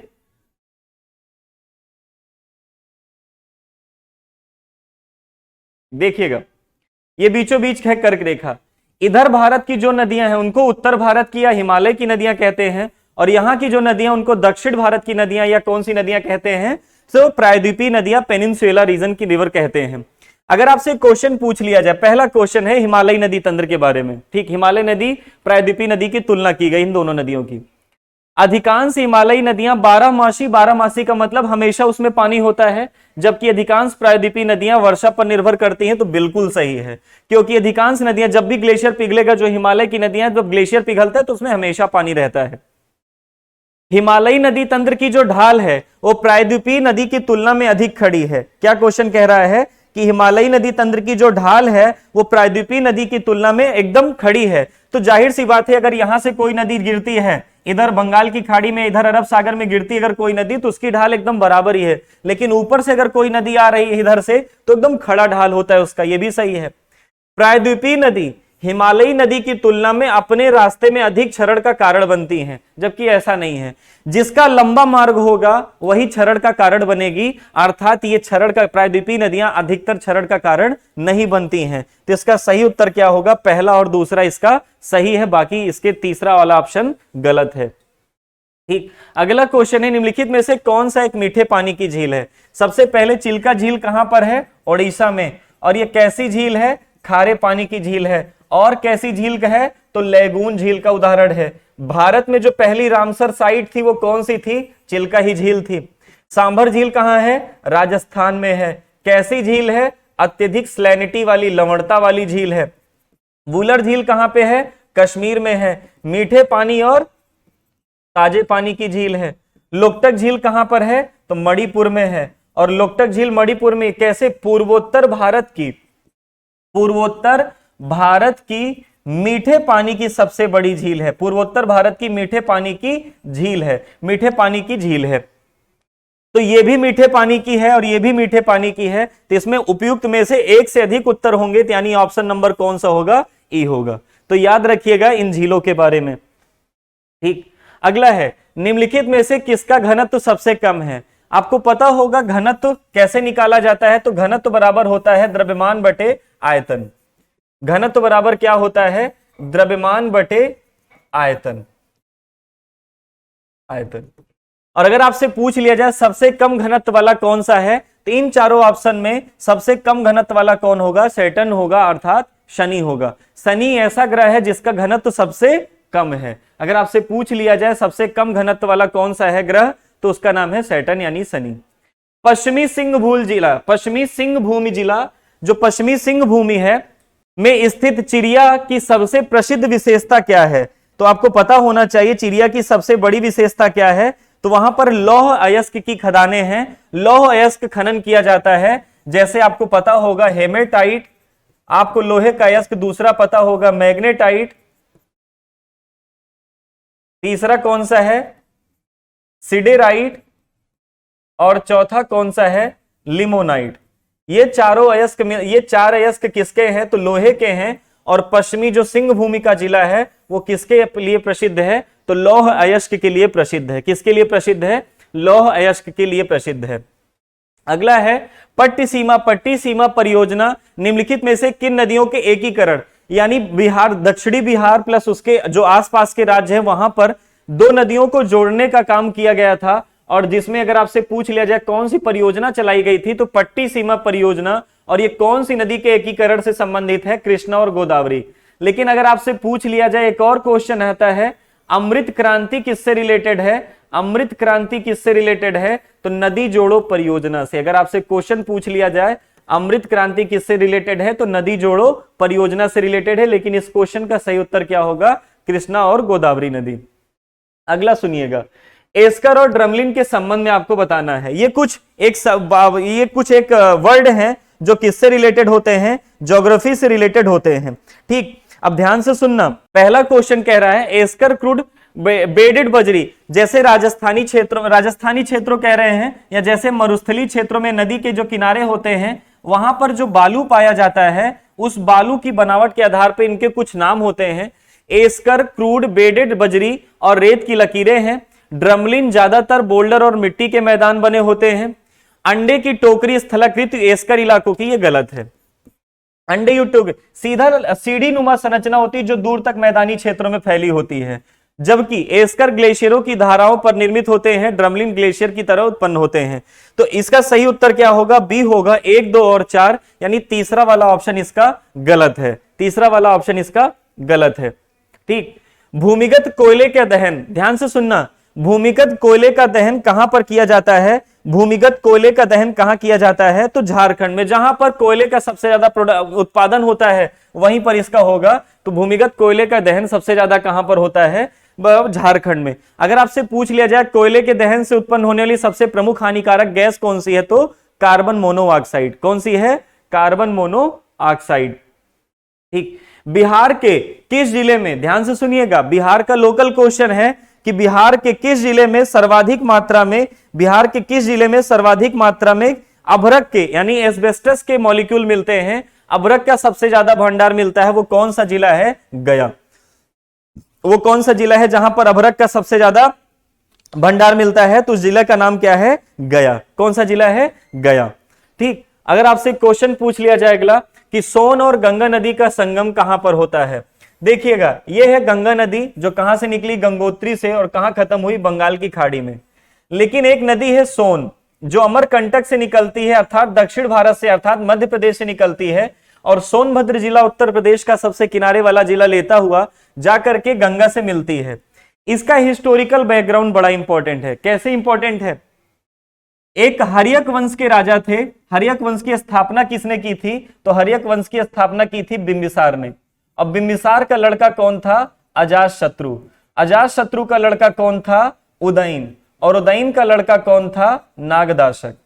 अर्थात ये इनकी वंशावली है, जो इनकी क्रोनोलॉजी है। ठीक। अजात शत्रु ने ही जहां पर गंगा और सोन नदी का संगम होता है वहीं पर एक नगर बसाया था जिसका नाम क्या है, पाटलिपुत्र। और उदयन ने इसे मगध साम्राज्य की क्या बनाई थी, राजधानी बनाई थी। तो पाटलिपुत्र का ही नया अपडेटेड नाम क्या है, पटना। तो गंगा और सोन नदी का बिहार के किस जिले में होता है, तो पटना में होता है, ये आप ध्यान रखिएगा। ठीक, अगले नंबर पे बढ़ते हैं और अगला क्वेश्चन कौन सा है कि दामोदर, कोयल और स्वर्ण रेखा। देखिएगा कई ऐसा क्षेत्र हैं जहां से तीन तीन नदियां निकलती हैं। जैसे आपको पूछ लिया जाए कि जो तिब्बत में मानसरोवर लेक है वहां से भी तीन नदियां निकलती, कौन सी, तो सबसे पहले एक निकलती सिंधु, दूसरी कौन सी निकलती है, सतलज, और तीसरी कौन सी निकलती है जिसका नाम है ब्रह्मपुत्र। सेम उसी प्रकार से जो छोटा नागपुर का पठार है वो कहां पर है, झारखंड वाले क्षेत्र में, और यहां पर छोटा नागपुर का पठार है जो खनिज के लिए सबसे ज्यादा, खनिज सागरों का हृदय स्थल भी कहा जाता है। यहीं से तीन नदियां निकलती हैं, दामोदर नदी, कोयल नदी और स्वर्णरेखा नदी। अगर आपसे पूछ लिया जाए कि बंगाल का शोक किसे कहा जाता है, दामोदर को कहा जाता है। बंगाल का शोक किसे कहा जाता है, दामोदर का। और दामोदर की सबसे बड़ी सहायक नदी कौन सी है, हुगली, जो गंगा का ही एक भाग है। ठीक, अगला क्वेश्चन है कि बिहार का पहला रामसर स्थल, रामसर स्थल से लोगों को लग ही रहा था क्वेश्चन बनेगा क्योंकि भारत में अब रामसर स्थलों की संख्या कितनी हो गई है, तो भारत में अब रामसर स्थलों की संख्या कितनी हो गई है, तो आपको पता होगा 49।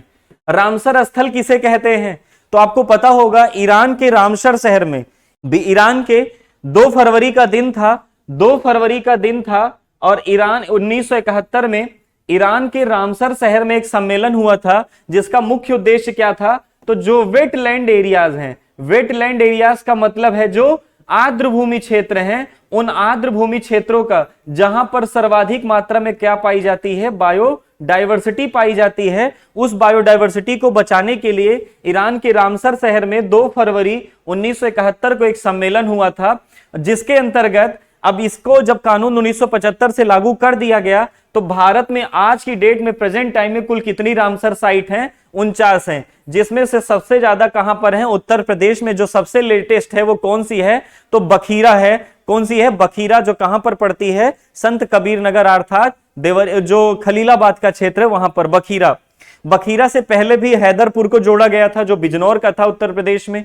लेकिन इसमें आपसे क्वेश्चन पूछा गया है कि बिहार का पहला रामसर स्थल कौन सा था, तो बिहार का पहला रामसर स्थल नागी, नकटी, बरेला, गोगाबील और कुशेश्वर स्थान। लेकिन इसमें से कोई भी ऐसा स्थान नहीं है जो मैंने नाम बोला है, अर्थात इसका सही उत्तर क्या हो जाएगा, ई होगा। अगर आपसे क्वेश्चन पूछ लिया जाए, अगर आपसे क्वेश्चन पूछ लिया जाए कि भारत का पहला रामसर स्थल, भारत का पहला कौन था, तो 2 थे एक साथ, एक था चिल्का झील और दूसरा कौन था, केवलादेव घाना पक्षी विहार।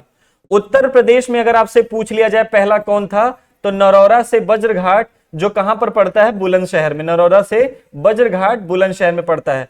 उत्तर प्रदेश में प्रेजेंट टाइम में कुल कितने रामसर साइट हैं, 10, याद रखिएगा। और टोटल भारत में कुल कितने रामसर साइट हैं, 49।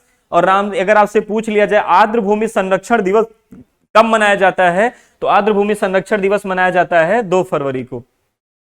अगला क्वेश्चन है कि लोकल क्वेश्चन है, लोकल का अर्थात बिहार का अपना क्वेश्चन है, जिसमें आपसे पूछा गया है कि ब्रह्मयोनी हिल बिहार के किस जिले में स्थित है, तो ब्रह्मयोनी हिल बिहार के किस जिले में स्थित है, गया में। कौन से जिले में स्थित है, गया में स्थित है। अगला क्वेश्चन है कि बिहार के, ध्यान से सुनना, बिहार के किस कृषि जलवायु क्षेत्र में सबसे अधिक बारिश होती है, बिहार के किस कृषि व जलवायु वाले क्षेत्र में सबसे अधिक बारिश होती है। तो आप अगर बिहार का मैप देखेंगे, ध्यान से सुनना,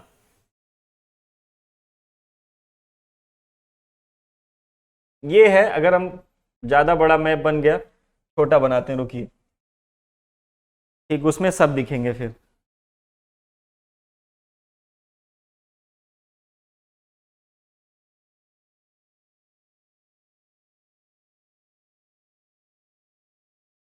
यहां पर है बिहार। ये अब बिहार के हम 4 रीजन को बांट दें, तो सबसे पहले कह रहा है उत्तर पूर्व यानी ये क्षेत्र, दूसरा कह रहा है उत्तर पश्चिम यानी ये क्षेत्र, तीसरा कह रहा है दक्षिण पूर्व यानी ये क्षेत्र, और चौथा कह रहा है दक्षिण पश्चिम।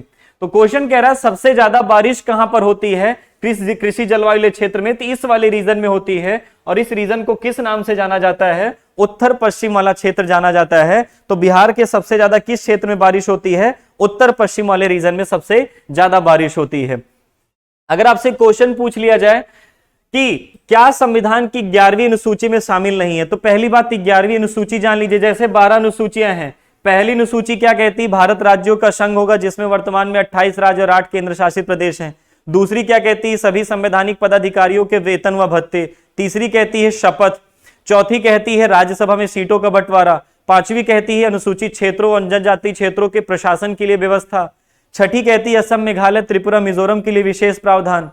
सातवीं कहती है केंद्र और राज्यों के बीच में संबंध। आठवीं कहती है राजभाषाओं का वर्णन। नौवीं जो प्रथम संविधान संशोधन के द्वारा जोड़ी गई थी, उसमें न्यायिक पुनर्विलोकन से बाहर के विषयों को रखा गया है। 10वीं में दल बदल, जो पार्टियां लगातार बदलते हैं, दल बदल विरोधी कानून। 11वीं में है 73वें संविधान संशोधन 1992 के तहत जोड़ी गई थी पंचायती राज व्यवस्था। और पंचायती राज व्यवस्था में टोटल कितने सब्जेक्ट हैं? तो पंचायती राज व्यवस्था में टोटल सब्जेक्ट हैं 29। देखिएगा, अगर आप थोड़ा बहुत गांव से रिलेटेड जानकारी होगी तो आपको पता ही चलेगा। पुस्तकालय, लाइब्रेरी बनवाने का अधिकार ये पंचायत में जोड़ा गया है, ये पंचायत में है। ईंधन और चारे का भी है, तकनीक एवं प्रशिक्षण का भी है। अब हम लोग गांव के लोग हैं, ग्रामीण खेल के लिए कभी आप देखें गांव में कोई स्टेडियम बना हो? जहां जगह खाली हो जाती है, जहां जैसे अभी गेहूं की फसल है, कटी है, वहीं खेलना शुरू हो जाता है। क्रिकेट समतल कर दिया जाता है, क्रिकेट खेलो, टाणी खेलो, जो मन है वो खेलो। तो अब गोली, गांव में गोली खेल रहे हैं तो गोली के लिए स्टेडियम थोड़ी बनाएंगे, ठीक, यानी कंचा जिसको बोलते हैं। तो ग्रामीण खेल का विषय, ग्रामीण खेल का मतलब स्टेडियम, यह सब गांव में नहीं बनाए, इसके लिए कोई प्रावधान नहीं किया गया है 29 विषयों में। तो याद रखिएगा, ग्रामीण खेल का सब्जेक्ट 11वीं अनुसूची में शामिल नहीं है। संविधान के अनुच्छेद 113 के तहत 112 में क्या है? बजट। तो बजट तो पेश कर दिया जाता है, लेकिन उसमें जो रकम खर्च होती है तो उसको रकम खर्च जब मांग की जाती है तो उसको कहा जाता है अनुदान की मांग। अनुदान की मांगे संसद में पेश की जाती हैं, इसका कोई फिक्स विवरण नहीं है कि कितनी पेश की जाती है, जितना विषय होगा उतनी पेश की जाएंगी, अर्थात कोई इसका फिक्स नहीं है। तो इसका होगा सही ई वाला ऑप्शन। राष्ट्रीय प्रसार सेवा, 2 प्रोग्राम पंचायती राज व्यवस्था, अगर कभी भी आप पढ़ते होंगे तो 2 प्रोग्राम जरूर पढ़ाए जाते हैं, सामुदायिक विकास कार्यक्रम और दूसरा पढ़ाया जाता है राष्ट्रीय प्रसार सेवा। कौन पढ़ाया जाता है? राष्ट्रीय प्रसार सेवा। सामुदायिक विकास कार्यक्रम की शुरुआत हुई थी 1952 में और इसकी शुरुआत हुई थी 1953 में। कब हुई थी? 1953 में। तो वही है राष्ट्रीय विस्तार सेवा की शुरुआत कब हुई थी? 1953 में। आपसे इसी के जब यही परियोजना फेल हुई थी तो बलवंत राय कमेटी बनाई गई थी, जिसके बाद उसने अपनी त्रिस्तरीय पंचायती रिपोर्ट बनाई थी। फिर उसके बाद Ashok Mehta, GV.K. Rao, LM Singhvi, PK Thungon, बहुत सारी कमेटियां हैं। लेकिन इसके राज्य विधान परिषद में, अब इसके देखिएगा, राज्य, अभी क्वेश्चन था एक बिहार की विधान परिषद का पहली बैठक कब हुई थी। आप क्वेश्चन पूछ लिया गया कि विधान परिषद में कितने, कौन से सदस्य कहां से नहीं चुने जाते हैं। आपको मैं पूरी जानकारी बता देता हूं। अगर हम टोटल सीट कितनी मान लेते हैं X, तो इसमें कई सारे सेक्शन हैं, जैसे 5 सेक्शन मान लीजिए। पहला, X का 1/3 उस राज्य के विधानसभा के द्वारा चुने जाते हैं।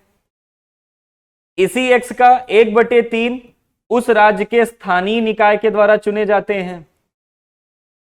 इसी X का 1/12 किसके द्वारा चुने जाते हैं? तो X का 1/12 चुने जाते हैं किसके द्वारा? स्नातक स्तर के शिक्षक, स्नातक स्तर के शिक्षक के द्वारा। इसी X का 1/12 किसके द्वारा चुने जाते हैं? तो जो माध्यमिक स्तर के शिक्षक होते हैं, माध्यमिक स्तर के जो शिक्षक होते हैं। और इसी X का 1/6 किसके द्वारा मनोनीत किए जाते हैं? तो मनोनीत होते हैं ये राज्यपाल द्वारा, जो कला, साहित्य और विज्ञान से जुड़े हो। यहां पर समाज सेवा नहीं लिखा जाता है। राज्यसभा में जब होते हैं तो 12 सदस्य में समाज सेवा भी जुड़ता है, यहां समाज सेवा नहीं। कला, साहित्य और विज्ञान, इन 3 के द्वारा राज्यपाल मनोनीत करता है। तो स्थानीय निकाय देखिए लिखा है, स्थानीय निकाय लिखा है। शिक्षक लिखा है तो शिक्षक लिखा है, स्नातक और माध्यमिक। स्नातक लिखा है, स्नातक लिखा है, ठीक है।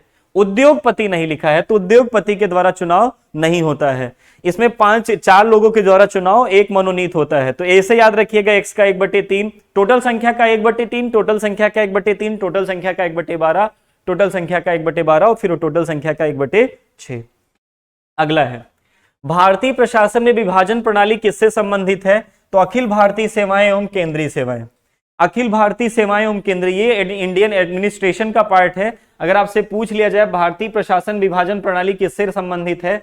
अखिल भारतीय सेवाएं और केंद्रीय सेवाओं से संबंधित है। ठीक, निम्नलिखित में से कौन सी संसदीय समिति, निम्नलिखित में से कौन सी संसदीय समिति कार्यपालिका को, निम्नलिखित में से कौन सी संसदीय समिति कार्यपालिका को नियम विनियमन बनाने के लिए प्रायोजित शक्ति के संबंध में संबंधित है? तो होगा सबऑर्डिनेट विधान परिषद। जो अधीनस्थ विधान पर समिति बनती है, अधीनस्थ विधान पर जो समिति बनती है, वो ऐसी समिति होती है जिसकी रिपोर्ट पर कौन सी, यानी जिसकी रिपोर्ट पर संसदीय समिति कार्यपालिका को नियम विनियमन बनाने के लिए प्रत्यायोजित शक्ति के संबंध में है। तो उसका सही उत्तर होगा अधीनस्थ विधान पर समिति। अगला, भारतीय संविधान का अनुच्छेद 300 किससे रिलेटेड है? तो भारतीय संविधान का अनुच्छेद 300 रिलेटेड है मुकदमे तथा कार्यवाही से। और आपको पता होगा इसी 300 के काम में कौन रखा गया है? संपत्ति का अधिकार। अब हमारा कानूनी अधिकार इसी के तहत है। तो अनुच्छेद 300 किससे रिलेटेड है? मुकदमे तथा कार्यवाही से। ठीक, अगर आपसे पूछ लिया जाए कि भारत में न्यायिक प्रणाली जो है, भारत में न्यायिक प्रणाली किस पर आधारित है? तो भारत में न्यायिक प्रणाली, आपको पता होगा कि भारत में न्यायिक प्रणाली किस पर आधारित है। तो सबसे पहला है कहां से लिया गया है? तो न्यायिक व्यवस्था अपनी कहां से आधारित है? तो जो न्यायपालिका की सर्वोच्चता वो कहां से है? यूएसए से है। अपनी न्यायपालिका में जो न्यायिक प्रणाली है उसका वर्णन कहां पर किया गया है? तो संविधान में किया गया है। अगला क्वेश्चन है कि नियमित कानून की उचित प्रक्रिया भी आती है, कानून द्वारा स्थापित प्रक्रिया भी आती है। तो ये आधारित कई सारे सेगमेंट में है, यानी इसका सही उत्तर होगा ई वाला ऑप्शन, जिसमें उपयुक्त एक से अधिक उत्तर लगेंगे इसमें। ठीक, अगला क्वेश्चन है किस राज्य में पहला लोकायुक्त नियुक्त किया गया था? तो महाराष्ट्र में। किस राज्य में पहला लोकायुक्त नियुक्त किया गया था? तो लोकायुक्त नियुक्त किया गया था कहां पर? महाराष्ट्र में नियुक्त किया गया था, सबसे पहली बार नियुक्त किया गया था। ठीक, महाराष्ट्र में सबसे पहली बार लोकायुक्त नियुक्त किया गया था। ठीक, वैसे कानून कैसे में सबसे पहले बनाया था? तो ओडिशा ने बनाया था, लेकिन अगर आपसे पूछ लिया सबसे पहला नियुक्त कहां किया गया था? तो नियुक्त किया गया था कहां पर? महाराष्ट्र में। ठीक, अगला क्वेश्चन है, ठीक, और एस ए आनंद 1990 के दशक के अंत में, यानी एस ए आनंद जो है वो कौन से पद से, ए एस आनंद कौन से पद से रिलेटेड है? तो ए एस आनंद कौन से पद से रिलेटेड है? तो सुप्रीम कोर्ट के मुख्य न्यायाधीश के रूप में 1990 में, आप जैसे गूगल करेंगे आप जैसे जानेंगे 1990 में इनका रोल पढ़ाया जाता है। 1990 में सुप्रीम कोर्ट का वर्णन किस अनुच्छेद में? 124 से लेकर के कहां तक है इसका वर्णन? 147 तक। नियंत्रक एवं महालेखा परीक्षक का वर्णन कहां से कहां तक है? 148 से लेकर के 151 तक। ये कैसा पद है? तो ये सांविधिक पद है, अर्थात ये कानूनी पद है जिसका वर्णन संविधान के किसी अनुच्छेद में नहीं है। और महान्यायवादी का वर्णन यानी अटॉर्नी जनरल ऑफ इंडिया का वर्णन कौन से अनुच्छेद में है? तो इसका वर्णन है आर्टिकल 76 में, जिसकी स्पेशल पावर बताई गई है आर्टिकल 88 में। तो ध्यान रखिएगा, भारतीय सुप्रीम कोर्ट के मुख्य न्यायाधीश के रूप में ए एस आनंद थे कब? 1990 के दशक में। ठीक, इनमें से कौन 15वें वित्त आयोग के सदस्य नहीं है? पहली बात तो जान लीजिए, वित्त आयोग में कुल कितने अध्यक्ष व सदस्य होते हैं? तो वित्त आयोग में कुल एक अध्यक्ष और 4 सदस्य होते हैं। और अगर आपसे पूछ लिया जाए इसमें से कौन नहीं है? ठीक, अशोक कुमार लाहिरी, सुदीप्तो मुंडले, रमेश चंद, सुदीप्तो मुंडले। ठीक, इसमें से कौन नहीं है? अगर आपसे क्वेश्चन पूछ लिया जाए कि कौन इसमें से 15वें वित्त आयोग का सदस्य नहीं है, तो 15वें वित्त आयोग के सदस्य नहीं है, तो आप क्या बताओगे? सुदीप्तो मुंडले। कौन बताएंगे? सुदीप्तो मुंडले। ठीक, अगर आपकी बार अध्यक्ष पूछ लिया जाए कौन से हैं, तो एनके सिंह हैं जो अध्यक्ष रहेंगे वित्त आयोग के। वित्त आयोग का गठन संविधान के कौन से अनुच्छेद के तहत होता है? 280। वित्त आयोग का मुख्य काम क्या होता है? तो केंद्र व राज्य के बीच में जो राजस्व का बंटवारा होता है वो किसकी रिपोर्ट पर किया जाता है? वित्त आयोग के। पहले वित्त आयोग के अध्यक्ष कौन थे? तो केसी नियोगी थे। कौन थे? केसी नियोगी थे। हाल ही में केंद्रीय बजट में एफएम ने फाइनेंस मिनिस्ट्री ने बीमा क्षेत्र में, इंश्योरेंस सेक्टर में प्रत्यक्ष विदेशी निवेश यानी फॉरेन डायरेक्ट इन्वेस्टमेंट की सीमा वर्तमान में बढ़ाकर कितनी कर दी है? तो 50 से बढ़ा करके अब कितनी कर दी गई है? 74%। कितनी कर दी गई है? 74% कर दी गई है। दो वर्ड होते हैं, एक होता है एफडीआई और एक होता है एफआईआई। एफडीआई का मतलब होता है फॉरेन डायरेक्ट इन्वेस्टमेंट और एफआईआई का मतलब होता है फॉरेन इंस्टीट्यूशनल इन्वेस्टर। अगर आपकी टोटल पूंजी का, आपकी जो भी पूंजी है, जो भी आपने कैपिटल लगा के व्यापार शुरू किया है, उसमें लेस देन 10% अगर कोई पैसा इन्वेस्ट कर रहा है तो उसको एफआईआई में रखा जाता है, और अप टू 10%, अप टू 100% तक अगर कोई रखता है तो उसको किस में रखा गया है? एफडीआई में रखा गया है।